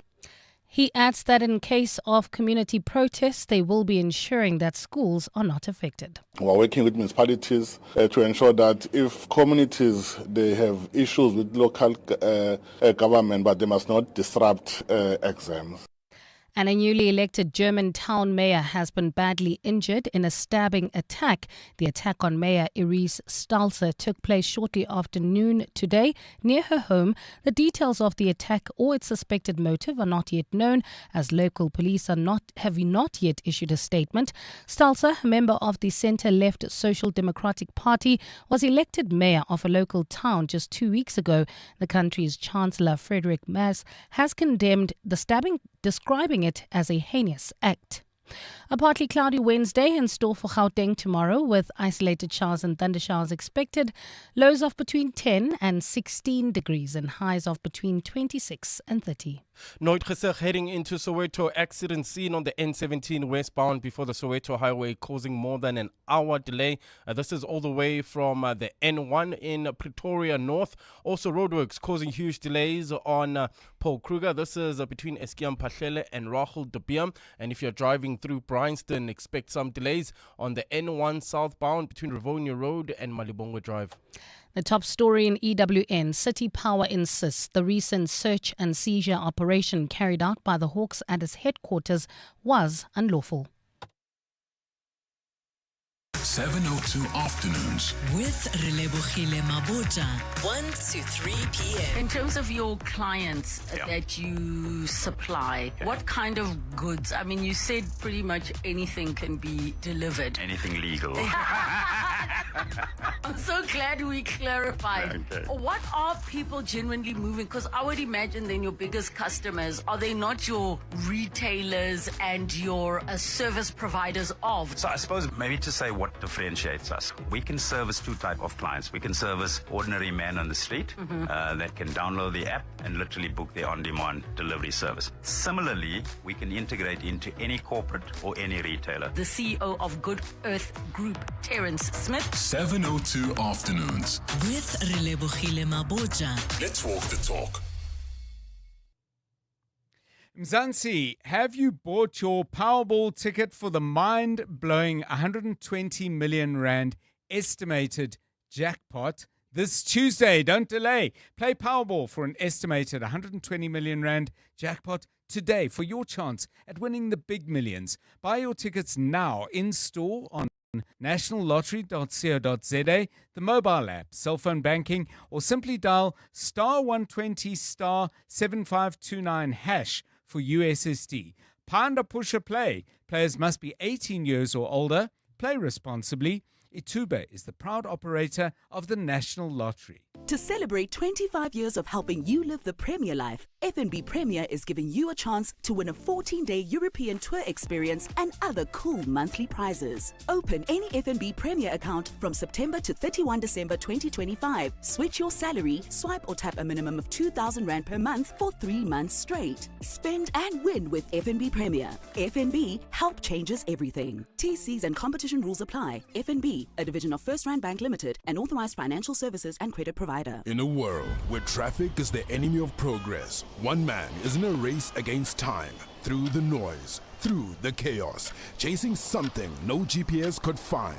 Accident detected ahead. Expect a 30-minute delay. Not today, sweetheart. Not today. Write your own story with the Haval H7 from only 6,799 per month. Visit gwm.co.za for T's and C's and to book a test drive. Brought to you by GWM Finance, a division of Westbank, an authorized financial services and registered credit provider. The Money Show. Weekday evenings at 6. Well, a big promise from President Cyril Ramaphosa, in which he said the ANC's National Executive Committee had decided over the weekend to adopt a new plan to grow the economy. The fact that the president says we have to establish, or ANC resolved that there should be a war room in the presidency, it means that the departments individually and as they are dysfunctional. They are not coordinating. That's a real problem. Dr. Iraj Abedian, CEO at Pan-African Investments and Research Services. The Money Show On 702. Let's walk the talk. The Money Show, Stephen Curtis, is brought to you by ABSA. ABSA is a proud lead sponsor of B20 South Africa 2025. ABSA is an authorized FSP and a registered credit provider. T's and C's apply. 702. WhatsApp John On 072 702 1702. Hey John, just to respond to one of your callers now, or messages about the price of eggs. No, the price of eggs hasn't fallen. I just walked out of a supermarket now, wanted to get a pack of 18s. They're close to 70 Rand, and a few years ago they were around 36 Rand or so for a pack of 18 name brand eggs. I had to settle for a dozen no name brand eggs that I could afford. So definitely it hasn't come down, in my opinion at least. Hi, John. Thank you very much for the interview with the Israeli gentleman. Wow, what an interview. It was so emotional. It was so moving, especially that it featured South Africanness. Thank you very much. This is Chief Mtembu. Bye. 702 Drive, thank you. If you did miss that interview with Maoz, a non-Israeli peace activist, you can pick it up on primemediaplus.com. 702 Drive. It's 18 minutes now to 5. EWN Sport. Tolakele, hi. The Proteas are on the move heading for Pakistan. Tell us more. Well, John, that's ahead of their month-long all-format tour, which consists of 2 Tests, 3 T20s and 3 ODIs. Aiden Markram leads the side in place of the injured Themba Bavuma and has discussed what it means for him to captain the team in all formats. It feels pretty similar to how things have unfolded in the past. Whenever Thames is unfortunately not playing, then I'm blessed with the opportunity to lead the side, so it feels like a pretty similar scenario. For me as an individual, though, because it's Test cricket, naturally I'm pretty desperate to win in one-day cricket, but even more so with the red ball, so I look forward to that, of course. Matt Renshaw could make his ODI debut, having been named in Australia's squad for this month's home series against India. Renshaw played the last of his 14 tests against India nearly 3 years ago, but has earned a surprise call-up after piling on the runs for Australia A against Sri Lanka in July. Mitchell Starc makes a return for the Baggy Greens for the clashes, which get underway on the October 19th in Perth.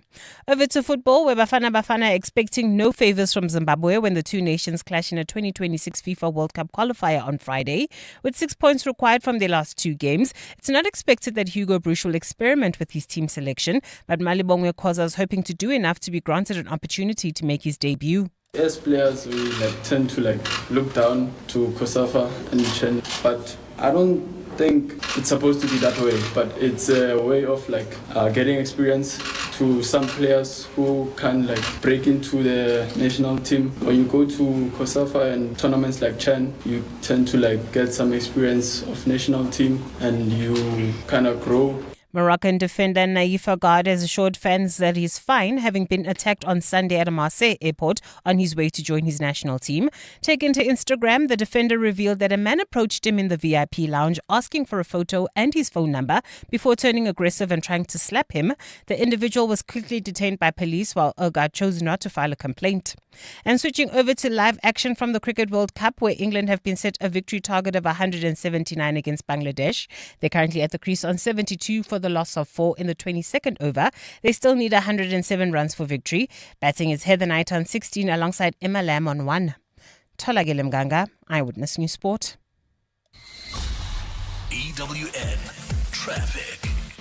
At 4:45, this EWN Traffic is brought to you by Bridgestone Tyres. Prepared to perform whatever the terrain. Noordgesig getting worse. Yeah, huge delays now. You can expect about a 30-minute delay heading into Soweto. That's between the N1 and the Soweto Highway. This is due to an accident scene in the Noordgesig area on the N17 westbound. In the Rivonia Bryanston area, traffic also gridlocked. This is on the N1 south. Between the Bethlehem Interchange and Winnie Mandela Drive. Calvin Alex area heading towards Germiston, traffic heavily backed up. This is on the N3 southbound between the Bethlehem Interchange and Van Buren. In Marlborough, there's also a traffic jam on Marlborough Drive between the M1 and the N3. Isando, Kempton Park, slow-moving traffic on the R24 eastbound. That's heading towards OR Tambo International Airport. This is between Barbara Road and the R21 northbound Voortrekker off-ramp, and in Pretoria North, roadworks causing huge delays on Paul Kruger between Eskiam Pahlele and Rachel de Beer. If you come across any other traffic issues, please WhatsApp us on 072-702-1702. There's more EWN on air, online, and on the EWN app. Weekdays on the highway, weekends on the trail, in rain, on tar, or halfway up a gravel pass. With the new Bridgestone Jeweler All-Terrain AT002, you don't have to choose. Bridgestone, prepared to perform whatever the terrain. You're with John Perlman on 702. Let's walk the talk. 702 Drive. Well, today's the day to kind of focus on the world of work. And by the way, Clement had a really interesting and moving hour talking about the impact on people of unemployment. It was sobering stuff, and people, despite being in really dire situations, speaking with still great dignity and determination and courage, but getting absolutely hammered by the harsh realities of joblessness. But we're focusing on it from a different angle on this show. By the way, you can pick up Clement's conversation on primemediaplus.com. Today is the World Day for Decent Work. And it's been something that's been marked by trade unions and union federations, including COSATU and others in South Africa today. And I thought I'd just ask the question, what for you would define decent work, a decent job? Do you have decent work right now? And if you're a manager or a team leader, perhaps you've taken some steps to make work for your team more enjoyable, more dignified, perhaps a little bit more decent. Is it just about money, or is there more to it than that? I mean, Karabo Chale, how would you describe decent work? The work that I'm doing right now, it's pretty much decent. I sometimes feel like I am not going to work at all. It feels like I'm just going to come here and chill with John and talk. So I feel this is decent. It's comfortable. The environment is very friendly, and everybody's just free to, just open to communicate with each other. We're just friendly with each other, Yeah, I mean, and I think physical environments are important. And as I've said before, we really do work from a wonderful building here. But work is made up of many different elements. And I'd very much like to get people to share with us, what are the key elements for you what makes the job you have right now decent or well short of that. Tola Kelly, decent work. I mean, you don't necessarily have to talk about your work now, but if I was to ask you as almost a checklist, what are the key things for you? For me, I view decent work as something that doesn't have to require you to wake up at 3 in the morning and take more than an hour's journey to get there. Yes, travel time. Yes, and also to be able to kind of see progression, that even if you're at a company for 10 years, to be able to develop yourself and then equip you to be someone better. And also be, like Garabo was saying, in a healthy environment where you're not dreading waking up in the morning and having to interact with other people. It should be an environment where you like, if I'm going to spend majority of my week there, let it be something enjoyable. Yeah, you've raised two really interesting elements to add to the list. Travel time and accessibility of work would be a big part. And then the other is a sense that over time there is an opportunity for you to move and progress. So decent work, to have it at the moment. What for you are the key elements? And if you worked in a place where either you as the workforce have pushed for changes and changes have been made on the one hand, or on the other, perhaps you're some kind of leader in the company, a team leader, a manager, maybe even a CEO. What have you done? What shifts have you made and what results have they produced? It's a lot to talk about. I'd love to hear from you on that on 072 702 1702 and 011 883 0702. Still to come on 702 Drive, we'll get the very latest from the ad hoc committee in Parliament that's looking into allegations made by Lieutenant General Nhlanhla Mkhwanazi. He's currently in the witness position. Not sure what the correct term is for a committee. I don't know if it's certainly not the witness box, but you know what I mean. He's talking and he's going through the evidence that he wants to share. We'll hear from Babalo Ndenze, who is joining us from that portfolio committee after 5. And then we'll look at who won the Nobel Prize for Physics and why. Now, you may say, why are we looking at that? Well, these big advances in science are fascinating to me because they often prefigure some important things that we might see affecting our daily lives. So please give us a call on 011 883 0702 and 072 702 1702. It's 9 minutes to 5. John Perlman On 702. 3 to 6 p.m. Green tip of the week is what we're going to do now, and it's brought to you by Volvo. It's safe to be brave with Volvo. Each week we'll highlight someone or something impacting the way we can be greener and cleaner and smarter and healthier and, crucially, eco-friendly. Today we're focusing on the importance of recycling engine oil, and we're joined for this conversation by the CEO of the Rose Foundation, who do crucial work in this regard. We welcome to 702 Drive Bubele Nyiba. Thanks so much for giving us your time. Good afternoon, John. So, I mean, you've been doing this for a long time now as the Rose Foundation, April 1994. Before you give us some tips and some ideas, just briefly, I mean, why was the foundation set up in the first place? So, John, the foundation was set up by the lubricant manufacturers, all the big petroleum brands that you see when you drive along the roads. So they realized that the lubricant, once is used in a vehicle, it becomes old and it has to be drained from the vehicle, and then something has to happen other than if to prevent it from just being thrown on the ground or just being thrown away and to damage the environment.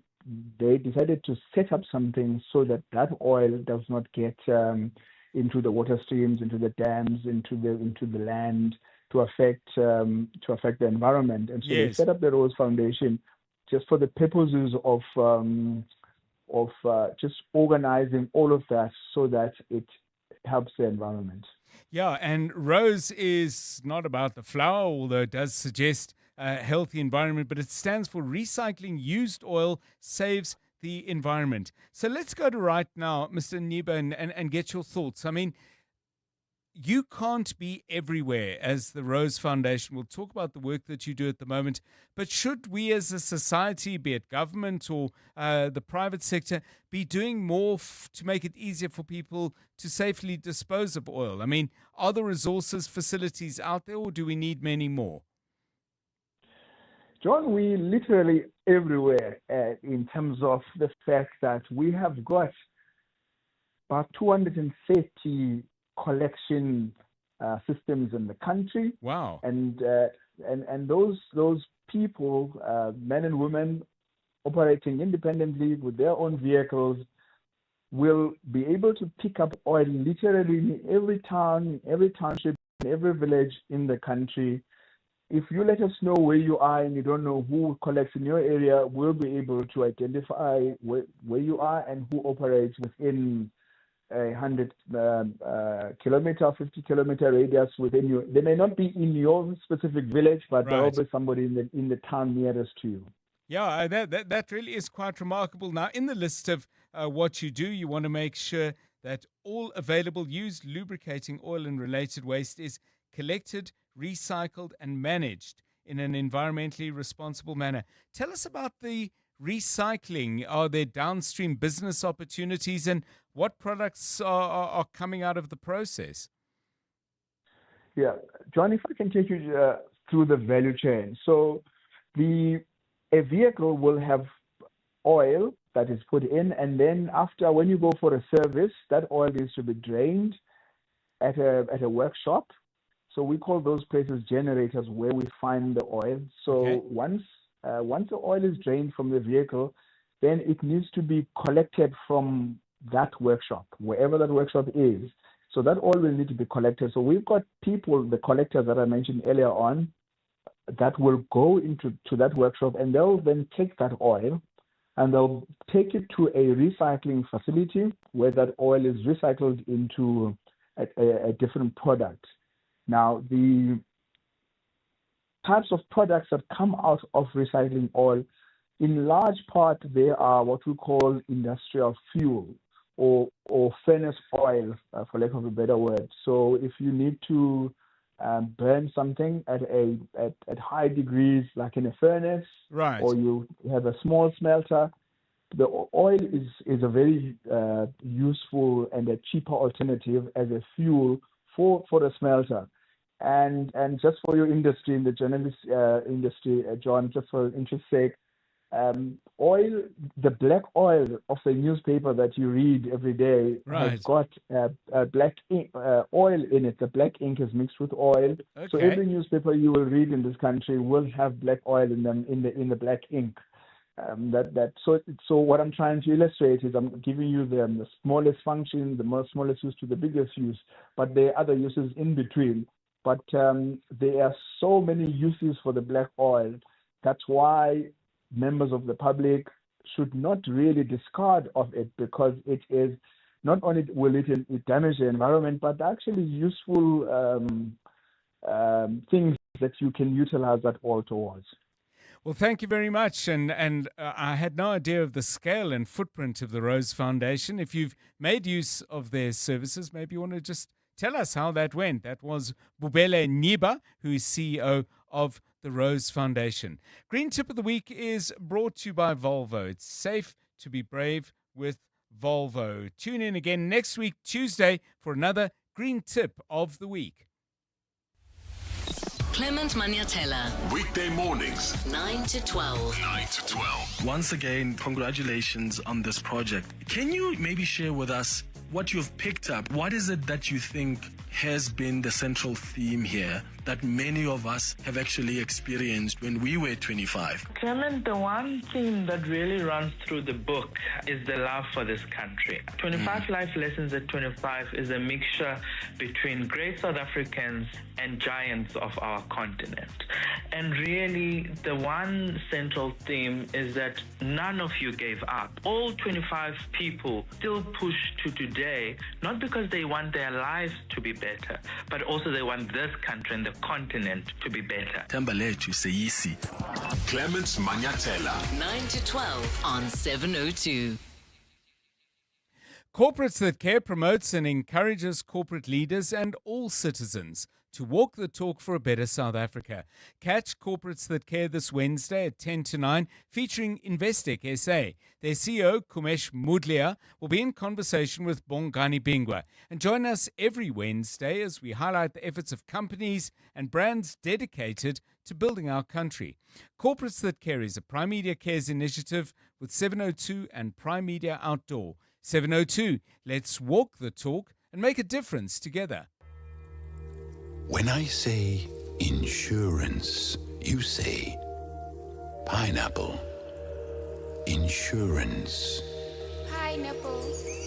Insurance. Pineapple. Insurance. Pineapple.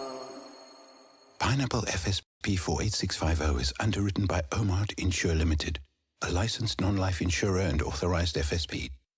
In the last 24 hours, this is what's happened in your world. Today marks the second anniversary of the Gaza war as Hamas and Israeli negotiators hold indirect talks to end the 2-year war in Gaza under a U.S. proposed peace plan. 2 years ago, exactly on this day, at the close of a Jewish festival, Hamas-led militants launched a surprise attack on Israel, making it the deadliest day in the country's history. Israel retaliated with a massive military campaign in Gaza and has since killed more than 67,000 Palestinians. EWN, in touch, in tune, and independent. You're with John Perlman On 702.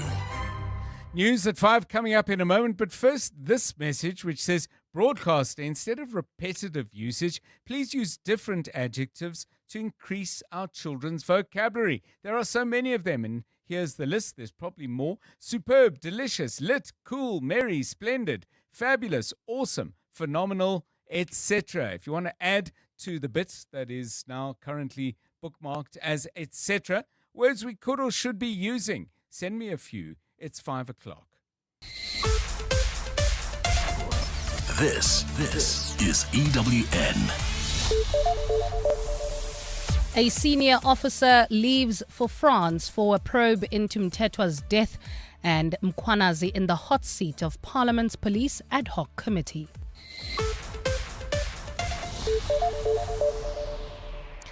Good afternoon, I'm Bali Dlamini. A senior police official is set to leave the country today to meet investigators in France over the death of SA's ambassador Nathi Mthethwa. The 58-year-old died in Paris last week after he allegedly fell from the 22nd floor of a popular hotel in the French capital. On Friday, police reported they would send a team of 5 senior detectives, but National Police Commissioner Fanny Masemola says only one will be headed to France. Addressing the media in Bloemfontein this afternoon, Masemola says the objective is to receive a report from French authorities regarding Mthethwa's death. We are working on a police-to-police cooperation, and we do have a senior officer that will be in that country. He will be leaving today, and will update the nation in terms of the activities and his whereabouts once he's there. The Parliamentary Ad Hoc Committee investigating police corruption has resumed its hearings after a lengthy adjournment earlier today. Proceedings were brought to a halt over concerns that the witness statement of KZN top cop Nhlanhla Mkhwanazi was not up to standard. Members of the committee objected to Mkhwanazi taking an oath, saying his statement was not satisfactory because it was not an original but a supplementary statement. Members also objected to the evidence leader Norman Arendse, including submissions Mkhwanazi made to the Madlanga Commission of Inquiry. Mkhwanazi is giving testimony in the parliamentary inquiry just 2 weeks after appearing before the Madlanga Commission. Committee chairperson Soviet Lekhanyane. The senior counsel has consulted with the general, and they are satisfied that the document that they are presenting before the ad hoc committee, which will also be circulated to yourself, is in accordance with our expectations. To this now, the alleged theft of church funds has come back to haunt a hopeful vying for appointment to the Constitutional Court as a judge. Dr. Madumecha Malepe, a retired academic, is one of the candidates who have appeared before the Judicial Service Commission in an interview today. Interviews are being held by the JSC over the next 2 weeks to fill vacancies in the country's Superior Court. Khomotso Modise has more. Dr. Madumecha Malepe has had a turbulent interview before the Judicial Service Commission, with commissioners questioning why she only had 2 peer-reviewed articles in 25 years as an academic and the authenticity of the journals where her articles were published being questioned. But it was the question raised by advocate Tembeka Ngcukaitobi about the theft of church funds, which she was accused of, which had her lowering her voice and struggling for words. And then you also said that you were not found guilty, but you did not attach the finding of the Board of Inquiry that acquitted you. I requested the church to provide me with a little bit of testimonial that shows that I was not found guilty in that case. Malepe was also hammered for being under debt review and the risk of sequestration. But she's told commissioners that she's managed to significantly reduce her debt and will not be declared insolvent. Khomotso Modise, Eyewitness News in Sandton. To this now, Deputy Minister of International Relations and Cooperation, Alvin Boertes, says he believes the U.S. will continue to participate in the current G20 meetings despite concerns about their watered-down contribution. Boertes joined delegates at a G20 dialogue hosted by the Southern African Liaison Office today. This is part of ongoing talks about how Africa can leverage on South Africa's G20 presidency to address the continent's complex issues. Matters of governance, slow economic growth, rising poverty and runaway unemployment are among key issues on the table. Nogukanya Mdambo has the details. America's participation in this year's installment has been questioned after some key White House officials snubbed gatherings in South Africa. This includes U.S. Secretary of State Marco Rubio, who skipped the first G20 foreign ministers meeting in Joburg in March over a policy spat with Pretoria. U.S. President Donald Trump is also unlikely to make an appearance at the November Leaders Summit in Joburg. Deputy Minister for International Relations and Cooperation, Alvin Boertes, says he's upbeat about Trump's commitment to send his deputy J.D. Vance instead to the all-important summit next month. The presence, obviously, of the Vice President will obviously cement the role that the G20 plays. But Managing Director at the Open Society Foundation, Brian Gahoro, says the efficiency of the policy agenda at the G20 shouldn't depend on U.S. participation. It is whether or not African peoples show up. The U.S. is next in line for the G20 presidency. Nogukanya Mdambo, Eyewitness News. Gold is trading at $3,981.34 an ounce. The rand is at 17.18 to the dollar, 23.06 to the pound, 20.04 to the euro, and Brent crude oil is at $65.47 a barrel. Nooit Gesig heading into Soweto. There's an accident seen on the N17 westbound before the Soweto highway, causing more than a 30-minute delay all the way from the N1 in Rivonia, Bryanston area. Traffic also gridlocked on the N1 south between the Butlu Interchange and Winnie Mandela Drive, and also driving through Marlborough. There's slow-moving traffic on Marlborough Drive between the M1 and the N3. In your sport, CAF absolutely confident that AFCON will go ahead and protest hit Morocco. South Africa begin their World Test Championship title defense against Pakistan, and World MotoGP champion Marc Marquez to miss 2 races with fracture.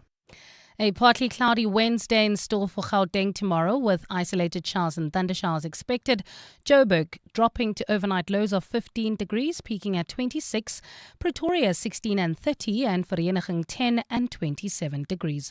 The top story in EWN this hour: a senior police official is said to leave the country today to meet investigators in France over the death of SA's ambassador Nathi Mthethwa. EWN, in touch, in tune and independent. For the latest, visit ewn.co.za or download the EWN app. 7:02. Drive home with John Perlman. John Perlman, 3 to 6 p.m. on 92.7 and 106 FM. Let's walk the talk. 7:02 Drive, it's 8 minutes past 5. Thanks for joining us for the last hour. It's been great having you if you've been with us since 3. Coming up in the next 20 minutes or so, we're going to find out a little bit more about the Nobel Prize for Physics. It's just been awarded, I beg your pardon, not avoided, just been awarded, and I have absolutely no idea what it is that the 3 scientists did to earn them this honor. What I do find very interesting, though, and we'll probably do a couple more of the other prizes through this week, Chemistry Prize awarded tomorrow, is try and give you a layperson's view of what it is that has been honored, what the scientific work of discovery was, and why it might matter in the world in which we live. We'll do that in the company in a moment with Dr. Isaac Nape, who's a senior lecturer in physics at Wits University. And then, of course, the big political story of the day, I would say, on an, as always, busy day in South African politics, the Commission of Inquiry, Parliament's ad hoc committee, shall I say, not the Madlanga Commission, but Parliament's equivalent, was starting off today with Lieutenant General Nhlanhla Mkhwanazi, the person who was giving his point of view and being questioned as well. Babalo Ndenze, our EWN colleague, was watching that closely. All that and more on 7:02 Drive, and in the last half hour, sport, traffic, will bring you the very latest in business, and we'll play you some music. Just a little warning today, it may not be music that you like, but I'll explain that a little bit more clearly at about 20 minutes to 6. 702. WhatsApp John on 072 702 1702. Hi, John and team. This is Kate from Pretoria. Just on the topic of decent work, it's tempting to paint some kind of utopia when you talk about decent work. But I think there are ways to achieve decent work across the board, even in our very unjust, unequal, unfair society. I think work should always guarantee that people are treated with dignity and respect, and help them ascend sort of a ladder, sort of like Maslow's hierarchy, where they are given the ability to meet their physical needs and their financial and economic needs, and then emotional needs and needs relating to belonging and community. And then, of course, the most important part, that they're given the ability to actualize their potential. And I think that is possible if individuals, employers, dedicate themselves to creating those spaces in the South Africa that we live in today. So it's not unattainable and it's not utopian. It is there. Hi, John. I have come across the Rose Foundation across the length and breadth of the country, the smallest rural villages and the big CBD urban areas. Their collection network is phenomenal, and they do a great job in keeping the used oils out of the environment and putting it to a better use. One man's waste is another man's riches. Brilliant organization. Thank you. Yeah, we can do stuff, hey? I mean, private sector organizations, particular areas of government, we can get stuff done. And it's when so many people seem to spend more time preventing the doers from actually doing is when I get particularly irritated. I absolutely love that description, by the way, and thank you for that, of what decent work might amount to. We got this one from another of our listeners. Decent work is a space where I am decently paid and I can grow. I recently worked in a company where I was underpaid and overworked, and at that time I had an honors degree. Your take on what for you represents decent work? This is the World Day for Decent Work. I think it's an interesting conversation. Nobody so far has put money front and center, although the last message said, I want to be decently paid. But there seems to be so much more as well. So please make your contributions in that regard. 12 minutes past 5. EWN Traffic. This EWN Traffic is brought to you by cars.coza. Let's find what moves you. Yeah, it's still an issue. Hey, John, if you are leaving Riverlea heading into Soweto, We're still dealing with that accident scene in the Nooitgesig area on the N17 westbound. That accident scene is just before the Soweto highway, and at this stage you can expect more than about a 30-minute delay all the way from the N1 in the Rivonia-Bryanston area. Traffic also gridlocked the N1 south from the Batlu interchange to Winnie Mandela Drive, leaving Sandton at this hour. Traffic sluggish on Catherine Street between West Street and Greyston Drive. In the Calvin Alex area, there's heavy delays on the N3 southbound between the Batlu interchange and Van Buren due to ongoing roadworks. Also in Marlborough, there's a traffic jam on Marlborough Drive between the M1 and the N3, while in Jet Park, Boksburg, expect about a 20-minute delay on the R21 southbound between Rietfontein Road and North Rand Road. That's leaving Kempton Park heading towards East Rand Mall, and in Pretoria North, roadwork still causing huge delays on Paul Kruger. This is between Eskiam Pahlele and Rachel de Beer. If you come across any other traffic issues, please WhatsApp us on 072-702-1702. There's more EWN on air, online, and on the EWN app. Majestic handling. A V8 Cars.coza. horsepower that is... Cars.coza. This is very annoying. I'm trying to read a car radio advertisement. Whatever car you want to buy or sell, cut through the and just go to cars.coza and let's find what moves you. Cars.coza. Aubrey Masango. Weekday evenings, 8 to midnight. We have Julius Malemo. Should he also still be part of that ad hoc committee, given the fact that he's now a convicted criminal? He did indicate that he's going to appeal that verdict against him. But if then we want to promote ethical leadership in South Africa, tomorrow if our hands are found to be in a cookie jar, he's supposed to not to participate. And then until he wait, there will be other opportunities in the future. Professor Jacob Mufokeng, independent crime and security expert. Aubrey Masango. 8 to midnight on 702. 702. At the heart of global conversations shaping the future, Africa's voice matters more than ever. As Africa's largest bank by assets and lead sponsor of the B20 Summit, Standard Bank Group is proud to spotlight the continent's growth, partnerships, and potential on the world stage. Through informed dialogue and powerful partnerships, Standard Bank is driving sustainable growth where it matters most. Standard Bank is an authorized FSP and registered credit provider. Life is full of moments. Some are small. Surprise, I got you a matcha latte. Some are big. Surprise, we're having twins. For all those moments, there's the new Haval H6 SUV with a spacious interior and voice command. It's built for big moments. Get it from only 6,699 per month. Visit gwm.co.za for T's and C's and to book a test drive. GWM. Go with more. Brought to you by GWM Finance, a division of Westbank and authorized financial services and registered credit provider. For those 2 a.m. checkouts or the late night shift, for the last minute orders and the beginning of the month rush, for the 9 to 5 that becomes a 5 to 9. You don't clock out, and neither should your payments. Pay fast by network, always open for the dreamers, the doers, for you. From e-commerce to in-store payments and business funding, we have you covered. Sign up today at payfast.io. You're with John Perlman on 702. Let's walk the talk.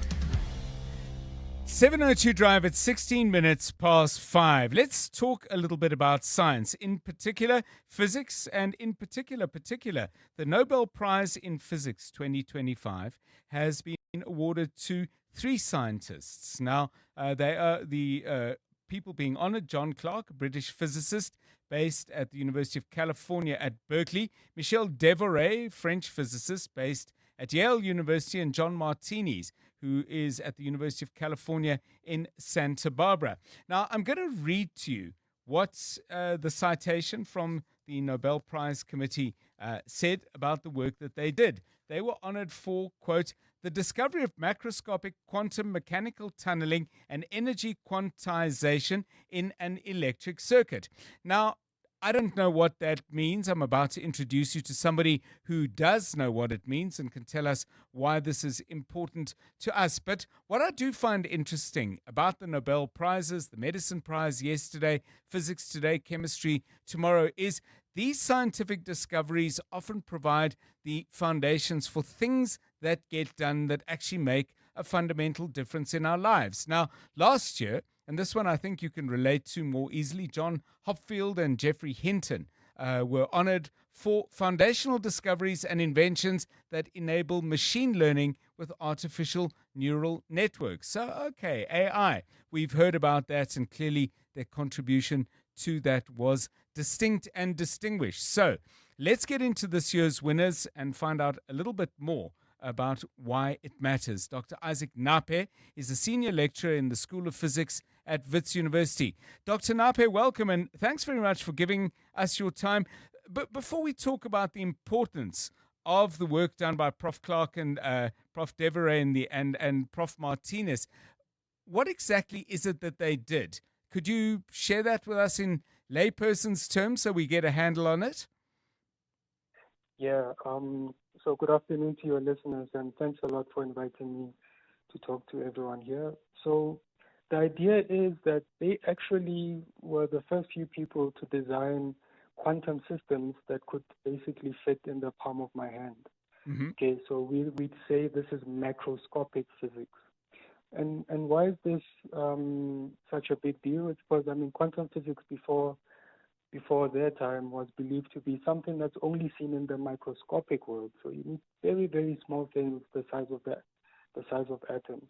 And so they designed basically the equivalent of microchips that were able to show quantum effects at a scale that is much larger than what people thought was possible before. So let's talk about possible applications and impact on the lives that people live, the work they do, perhaps the development of science. Why is quantum physics so important? Clearly, if I've understood you right, Dr. Nape, they've created something that will be enabling of the application of quantum physics. But why is that so important? So, the thing is, if you look at your cell phone, it has microchips inside. It has a CPU that is made of integrated circuits. All of these basically still use quantum physics, but don't really use a lot of the features from quantum physics that we know might give rise to breakthroughs. So, for example, one of the main findings that they showed exist within these circuits that they created, they're called superconducting circuits, is the ability to see tunneling. Mm-hmm. So tunneling would be that, if you have a ball and you throw it through a wall, it would bounce back. Right. But quantum physics allows systems to tunnel through barriers. And this is essential if you want to basically make use of some of these intriguing features of the quantum world. And so this technology would power new computers that make use of these new ideas. And the applications, would they be in medicine? Would they be in exploration for minerals? Take us to the applications side of this potentially. Yeah. So because these circuits will essentially be the main workhorse for quantum computers are known to actually solve very complicated problems much better than classical computers. Right. And where is this useful? Well, it's useful for material discovery. If we want to harness solar cells, we want to design solar cells that can absorb as much energy from sunlight and convert it to electricity as well as possible. This is also these types of quantum computers might be useful for medicine discovery, so drug discovery. Okay, so for example, with COVID, there were a lot of computational models that were used to kind of predict some of the proteins to combine to make the vaccines. And a quantum computer might someday be able to do that far better than the computers we have now. Even encryption, with a quantum computer, a lot of our encryption systems might be almost useless. So the quantum computers might be able to actually decrypt some of the encryptions much faster than traditional schemes would. Thank you. They might give us super powerful computers. Yes.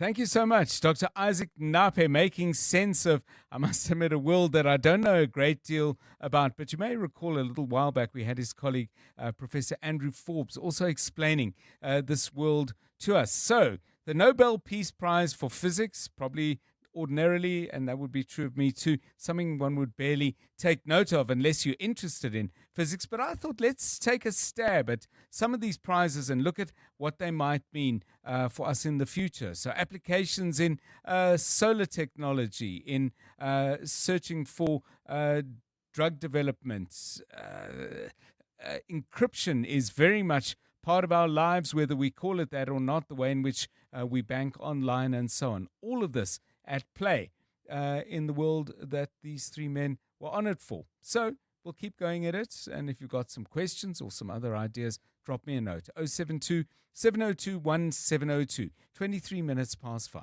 Drive home with John Perlman On 702. Let's walk the talk. Well, let's get to an area, I suppose, that couldn't be more different in many ways. The rough and tumble world of politics, particularly when politics encounters South Africa's police service. It was today the first day of Parliament's ad hoc committee looking into the allegations made by Lieutenant General Nhlanhla Mkhwanazi about corruption in the criminal justice system in general. Off to a rocky start, but eventually proceedings getting underway. Babalo Ndenze, EWN reporter, has been watching things for us. Babalo, very good afternoon to you. I'm going to skip for the minute what happened this morning, which led to a delay of a good many hours. But once the session got underway, what in particular came out of it? Good afternoon to you.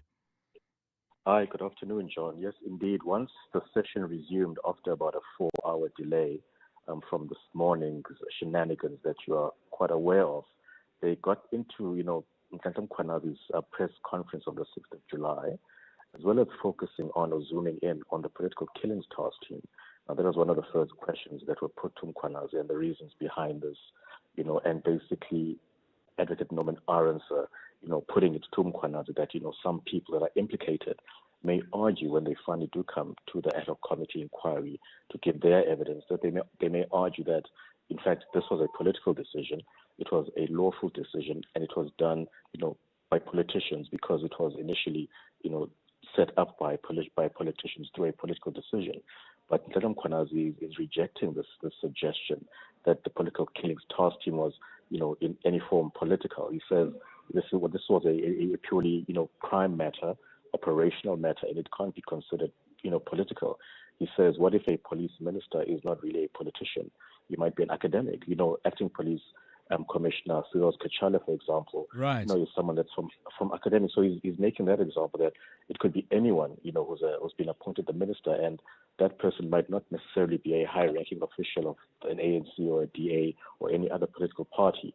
So it can't be considered a political decision. He says that argument is incorrect, it's wrong, and he's really defending, the establishment and maintaining of the political killings task team, and further implicating Minister Senzo Mchunu in alleged political interference.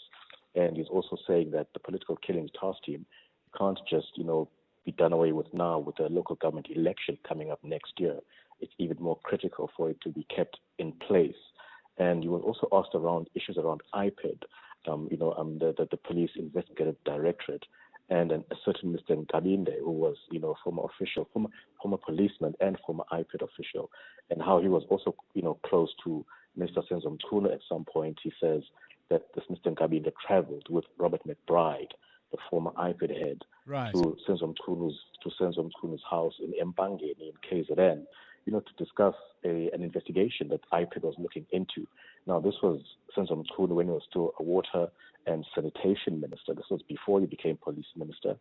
So this was, some time ago, John, and he's just trying to illustrate to the committee that, certain things were happening as far as, members of the executive of Senzo Mchunu in particular was involved, and how this certain Mr. Nkabinde eventually became a chief of staff in Senzo Mchunu's office.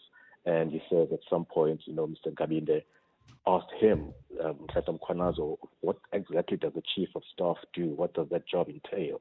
To show how, surprised the gentleman was for being appointed. But it looks like there are issues around sense of autonomy that are continuing to come up as we speak now, and how certain members of the police force, IPID management, did have some interactions with the minister around investigations that ideally should not have been discussed with him. So at the moment, they're going through, the chronology of some of the issues in his written statement, as well as focusing on issues around the political killings task team.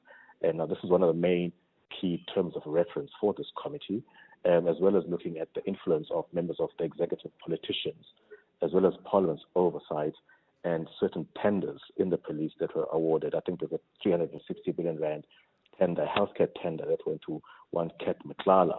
So it looks like they're going to be focusing on some of these issues as this afternoon proceeds, John.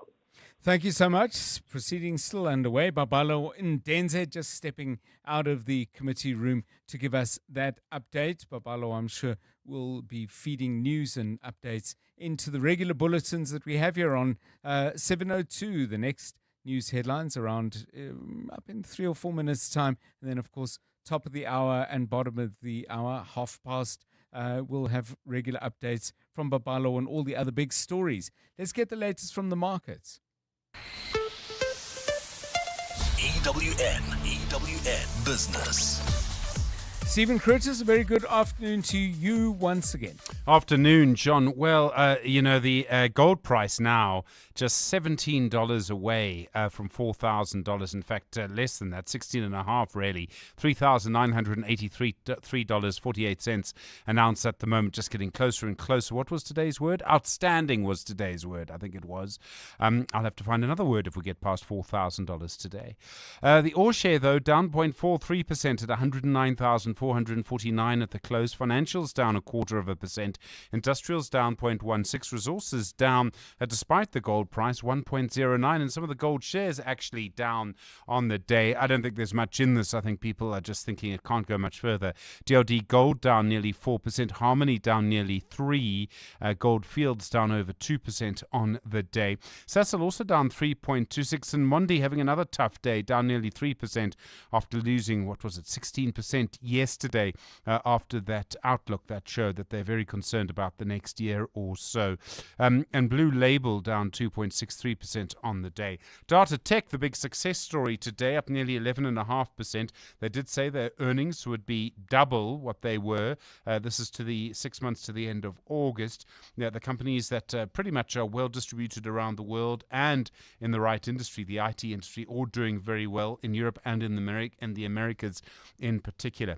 MTN up 3.31%, and then Afrimat also up today. They expect their headline earnings per share to be up by around 90% in the 6 months to the end of August. Their construction materials business seeing a surge in demand. Also just reminding us, though, that because ferrochrome smelters are shut because of the high cost of electricity, they're not unmothballing, or they're not getting their underground anthracite operations going again. We'll talk more about that tonight in the ferrochrome industry, because I was slightly surprised to see the CEO of the Minerals Council, SM Zilim-Tinjane, so out of the block so quickly this morning, essentially, trashing in a way, I think very politely, the ANC's economic plan, which is aimed particularly at the ferrochrome industry.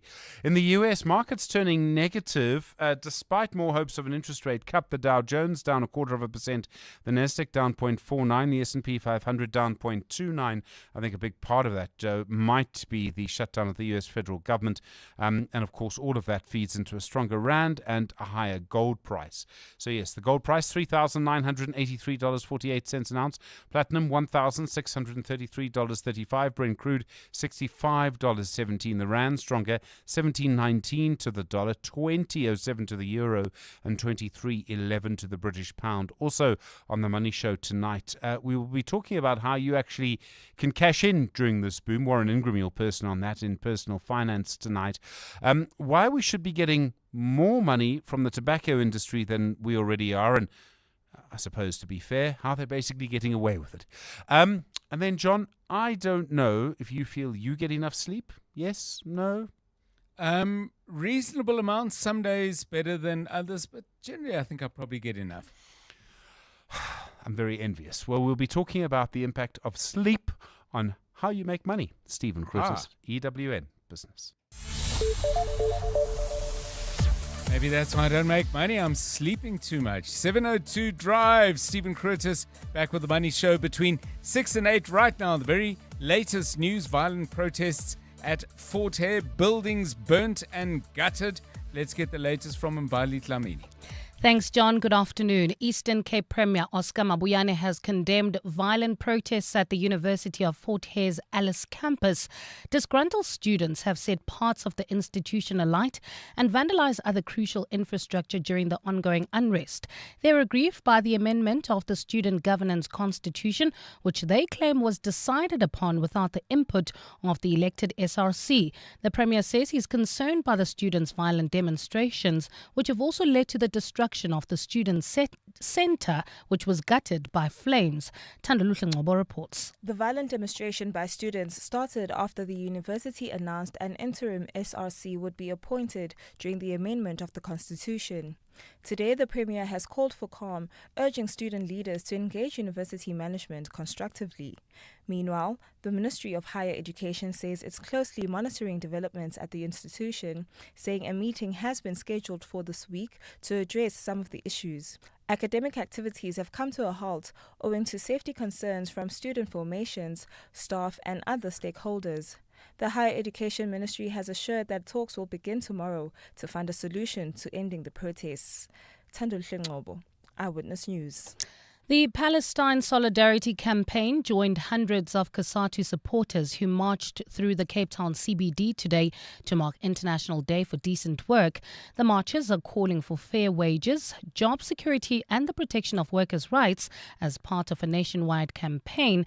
The Palestine Solidarity Campaign says Palestinians in war-ravaged Gaza share a plight with the jobless South Africans. Carlo Peterson has more. Palestine Solidarity Campaign organizer Yusuf Chikta says the struggles of the Palestinian people are intertwined with the people of South Africa.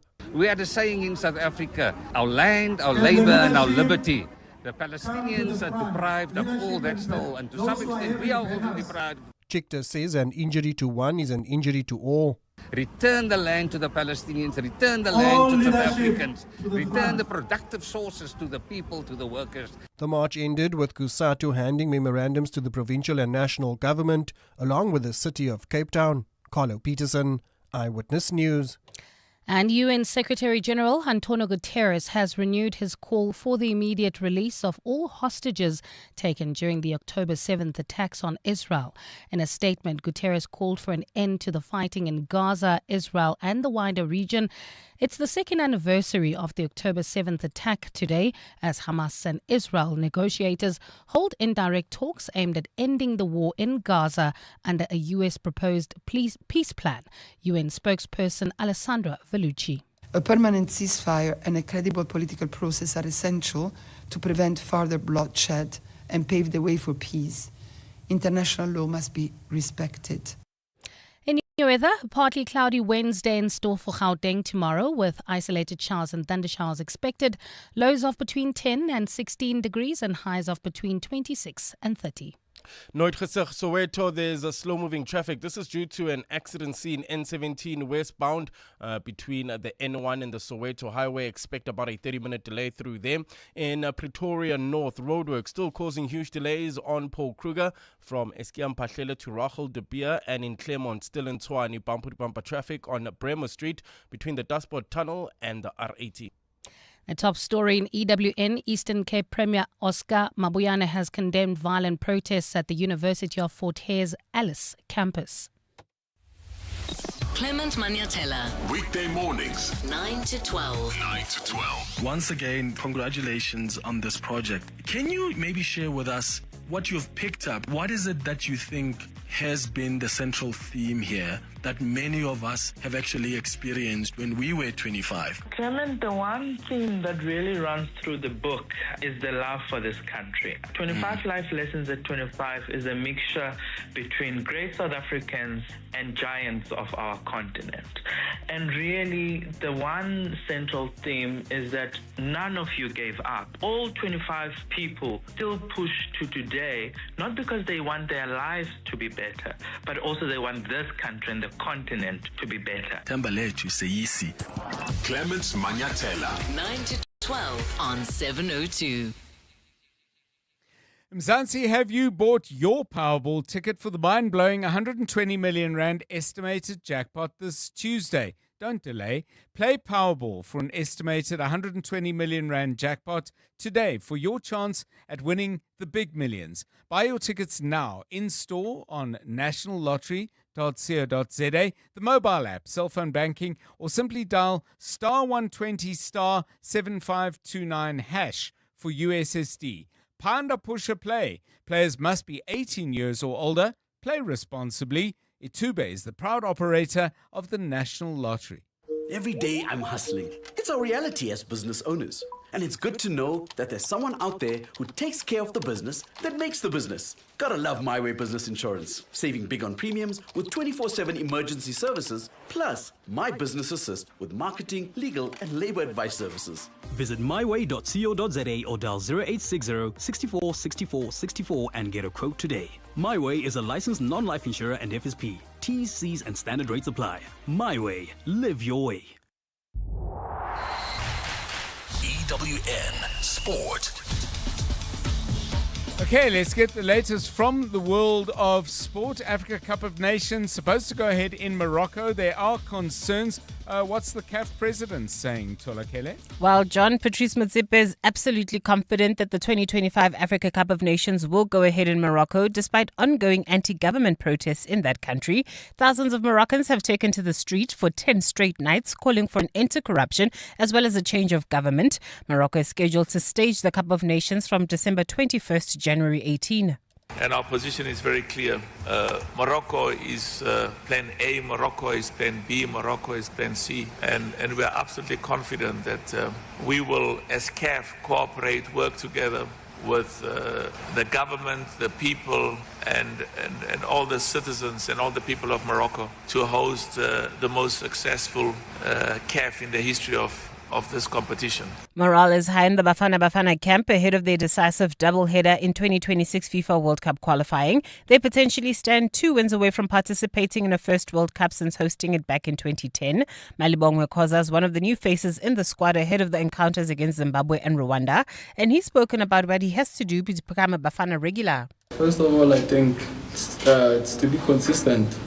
Obviously, it's not an easy thing to do as a player, because sometimes you have downfalls, but you have to make sure that you don't have the big difference, a big gap in terms of your performance each and every game. So you must make sure that, like they mentioned, with injuries, you must take care of yourself. Aiden Markram believes that the Proteas now have a target on their back as they begin a new cycle of the World Test Championship as defending champions. South Africa play a 2-test series in Pakistan starting on Sunday, followed by 2 games in India in November as they bid to retain the trophy they won back in June. I think it would send a little bit of a statement if we had 2 successful tours. That's how the scheduling's worked out, and as a team you want to be challenged and play the best in their conditions, and I feel that's what's ahead for us these next sort of 2-3 months, whatever it is. So exciting opportunity, like you mentioned, and something I'm pretty sure the guys will be quite excited about, the thought of trying to win in Asia. And Jamaican sprinting icon Shirley Ann Fraser-Price has announced her retirement after a glittering 18-year career.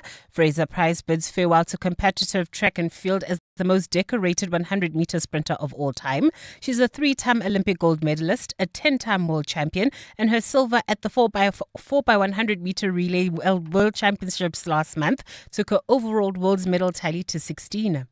Thala Mganga, Eyewitness News Sport. EWN Traffic. At 19 minutes to 6, Eyewitness Traffic is brought to you by Outsurance. SMS out to 45142 now, and you could save on car insurance. If you don't, ask them for 500 Rand. Karabo Chale, yes. It gets worse, eh? Yeah, it's still an issue, John. We're still dealing with that accident scene on the N17 westbound before the Soweto highway, still causing more than a 30-minute delay. This is all the way from the N1. So to avoid that delay, rather get off at the N1 and then drive through Soweto and then maybe get back on the Soweto area. This is using the Renshaw Road. Hopefully that will save you some time. In Marlborough, there's also a traffic jam on Marlborough Drive between the M1 and the N3. In Jet Park, Boksburg, expect heavy delays This is on the R21 southbound from Rietfontein Road all the way to North Rand Road in Pretoria North. Roadworks also causing about a 20-minute delay on Paul Kruger Road. This is from Eskiam Pahlele all the way to Rachel de Beer. Still in Tshwane in the Claremont Proclamation Hill area. There's bumper-to-bumper traffic on Bremer Street between the R55 Kwacha Road and the R80, and also leaving the Pretoria CBD traffic pressure on Eskiam Pahlele between Nanasita and the R80. If you come across any other traffic issues, please WhatsApp us on 072 702 1702. There's more EWN on air, online, and on the EWN app. Clever late excuse number 95. You spilled beetroot juice and had to go buy a new top. Not very convincing. Fortunately, with the OUTsurance pointsmen on the roads, you no longer have to come up with creative excuses for being late. The OUTsurance pointsmen easing traffic congestion and getting you there quickly and safely since 2005. OUTsurance really means it when they say you always get something out. In proud partnership with 702, show them some love online using #pointsmenlove. OUTsurance is a licensed insurer and FSP. You're with John Perlman on 702. Let's walk the talk. 702 Drive. So at this time of the day, we always do something that is related to music. And today we are not going to necessarily play you music that you like. In fact, we are looking for music that you absolutely dislike. Now, this was not my idea. Personally, I think it's a terrible idea. I'm just kidding. But Jonathan Fairbairn, what on earth made you think of this? Afternoon, John, and to our 702 family. So, I mean, I often look on Reddit under music suggestions. Yes. They've got some really interesting stuff that people will go and post there. And one guy had put a post there saying that him and his friend had set out to find the worst song written. So we're not looking for a song that irritates you or the jingle is, the melody is irritating, whatever. It's just a song that you think, wow, why would you write a song like that? Or, you could have done so much better. So really bad. It's just a bad song. Yes. And they've come up with about 100 odd songs. And on top of their list is a song called Teddy Bear by a guy called Red Sovine. Now, I've never heard of this person in my life. Neither. But I went, nor the song. Yeah, I went earlier to go and have a listen to it, and it is pretty bad. It's basically a guy who is a trucker, and he's over a two-way radio, and he's basically just talking with some music underneath it. And there's a story to the song, but it's really bad, really, really bad. But I thought about this as well, and I thought, if I had to pick a song that I think was really badly written and just generally poor, the first song came to mind was a song by an artist called Rebecca Black. Mm-hmm. And she wrote a song called Friday. And I mean, it got a lot of attention, and there were a lot of YouTube views, and it did really well, I think, just in terms of because people just wanted to listen to how bad it was. So the back end story was this girl in 2010 got her mom to take her to this, it's a studio for hire and services where they would, you could create your song there. They would shoot a music video. Yes. And this is what she created, this song called Friday. And the music video is really, really bad as well. So let's take a listen to Rebecca Black's song, Friday, and see if you can come up with a song that beats this song. So it's got to be worse than Friday. If there is such a song, yes. Okay, so for you, the worst song ever written. Start thinking about it now, but from what I can gather from Kabazela, we're setting the bar pretty high. Here's Rebecca Black.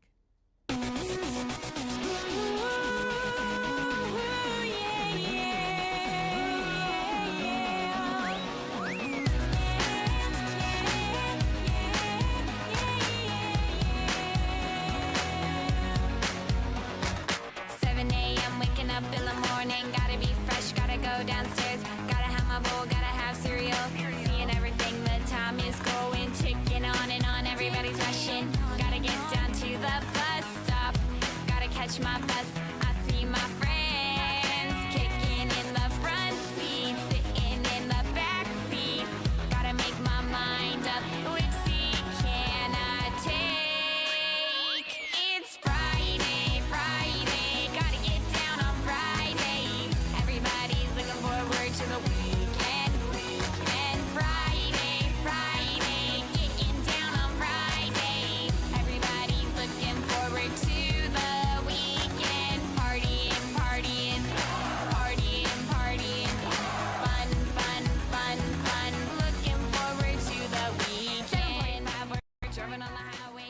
Okay.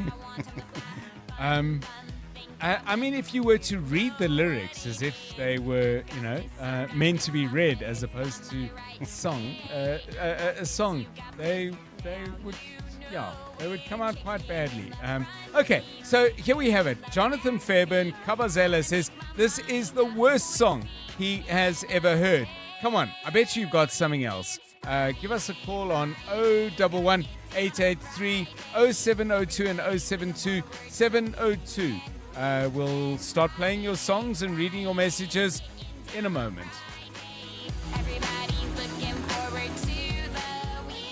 In the last 24 hours, this is what's happened in your world. Today marks the second anniversary of the Gaza war as Hamas and Israeli negotiators hold indirect talks to end the 2-year war in Gaza under a U.S. proposed peace plan. 2 years ago, exactly on this day, at the close of a Jewish festival, Hamas-led militants launched a surprise attack on Israel, making it the deadliest day in the country's history. Israel retaliated with a massive military campaign in Gaza and has since killed more than 67,000 Palestinians. EWN, in touch, in tune, and independent. Outsurance are experts in business insurance for butcheries, restaurants, beauty salons, and more. Here's Gert. I definitely have peace of mind that business outsurance is protecting our business. I do think business outsurance are the best insurance company out there, and they gave us the best quotes. Switch to business outsurance, and you could get a massive 20% discount on your business insurance premium. Visit outsurance.co.za. Switch and save today. Licensed insurer and FSP. TCs and information online. This ad just got your attention. Imagine what Prime Media could do for your business. As South Africa's leading media company, Prime Media connects you to the best audiences across radio, digital audio, video, and display. And now, at the Prime Impact Sales Event, you can experience it firsthand. Happening in Joburg, 3 to 7 November, and Cape Town, 10 to 13 November. Register and get a free demo commercial. Plus, a custom campaign and access to an exclusive annual partnership. Seats are limited. Register today at primeimpact.co.za. 702 afternoons with Relebogile Maboja, 1 to 3 p.m. In terms of your clients that you supply, what kind of goods? I mean, you said pretty much anything can be delivered. Anything legal.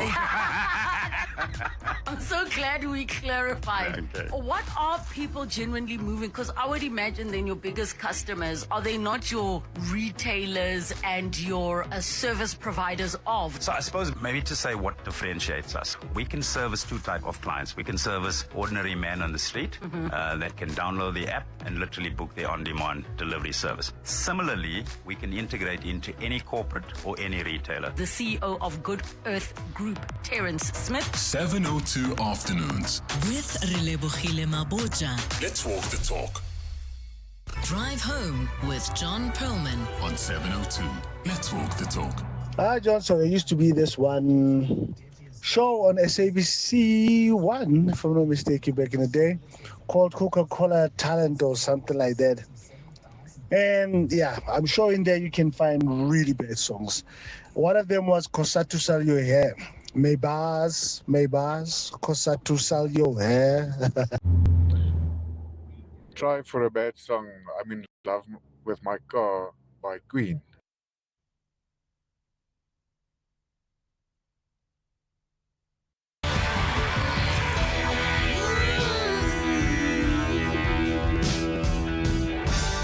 The machine of a dream, such a clean machine, with the pistons a pumping and the hubcaps all green. When I'm holding your wheel,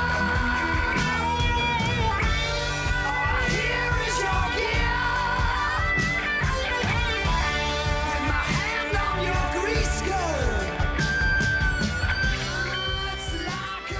Yeah, I mean, of all Queen songs, I don't think that is one that I particularly enjoyed. Interestingly enough, according to Wikipedia at least, it is the only song on the album A Night at the Opera, which was hugely successful, entirely written by drummer Roger Taylor. Worst song that you have ever heard. Let's hear from you again. John Nelson, yeah. I think the ugliest song that I've ever listened to is Run for Your Life by the Beatles.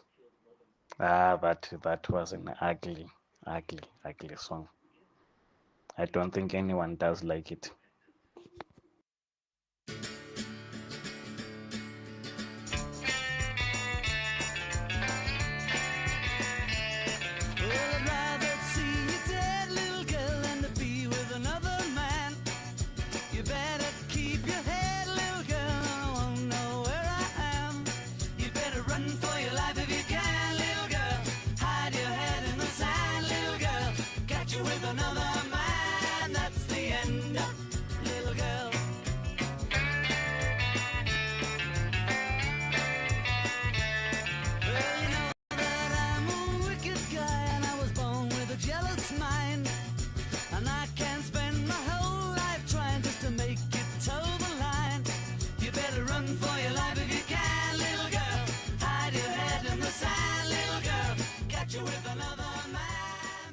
Well, again, according to the internet, John Lennon didn't particularly like it either, but it still made its way onto the album 65, Rubber Soul, released in December of that year.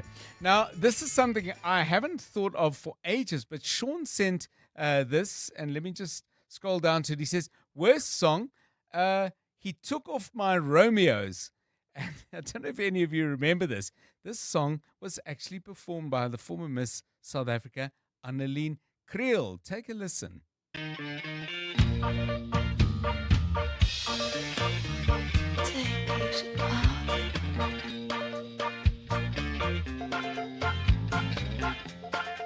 Take it off.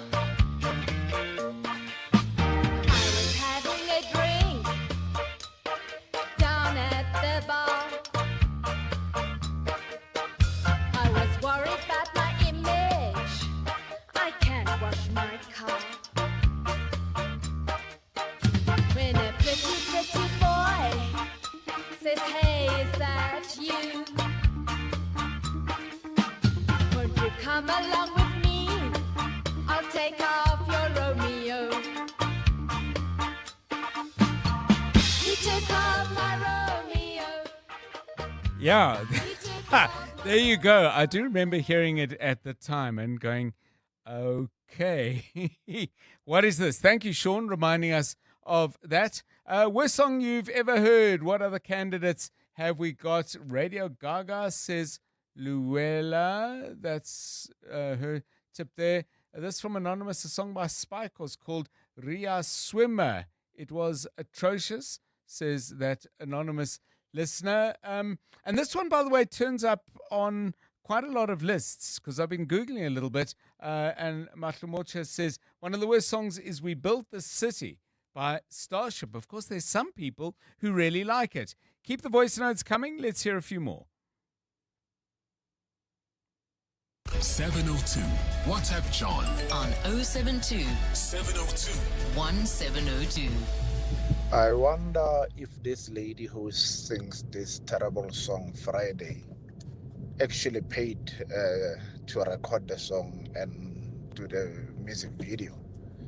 Because if she paid, if she did not do this for free, if it was not maybe an amusement park where she did this for free, if she paid, the producer must be sued.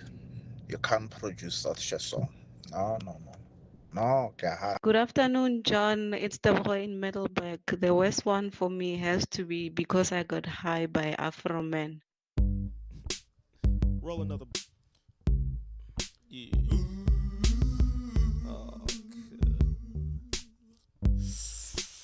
La da da da da la da da la la la la la la la la la la la. I was gonna gonna clean my room until I got high. I was gonna get up and find the broom, but then I got high. My room is still messed up, and I know why. Why, man? Yeah, hey, 'cause I got high. Because I got high. Because I got high. La da da da da da. I was gonna go to So, again, I'm referring to the internet. It's described as a comedy hip-hop song. So does the fact that they were having fun and trying to make people laugh with the song, does it make it any less terrible? Mike, in response to our search for the worst song ever written, or perhaps ever written and performed, says, Sean wins, referring to Annelies Creel's song, He Took Off My Romeos, and he says, oh my goodness. Time for one more. Good afternoon, 702. I think Rebecca Malupe's Hamba Chuba is a horrible song because, first of all, she speaks of her abusive husband that beats her up, financially abuses her, and so on. And then she just cries and says, where Jesus, somewhere there. Then it becomes gospel. No, I'm sorry. It's horrible.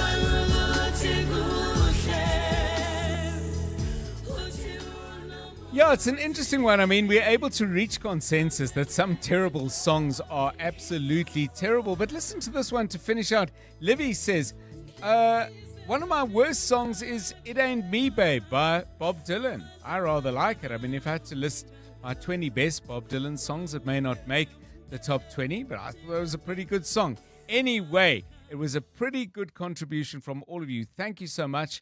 Good night. And now, The Money Show. With Stephen Grootes, live on 92.7 and 106 FM. Streaming on the Prime Media Plus app. And DSTV channel 856. The Money Show with Stephen Grootes is brought to you by ABSA Corporate and Investment Banking. ABSA is a proud lead sponsor of B20 South Africa 2025. Good evening. On your Money Show tonight, gold edges closer and closer to $4,000 an ounce as the US federal government shutdown continues. The Minerals Council says the ANC's economic plans will make things worse rather than better for the ferrochrome industry, while the Centre for Development and Enterprise says the party is not dealing properly with our problems. Is the tobacco industry able to avoid paying what it really owes SARS? Warren Ingram on how you can benefit from the market boom tonight, and why are you finding it so desperately difficult to simply get enough sleep? All of that to come.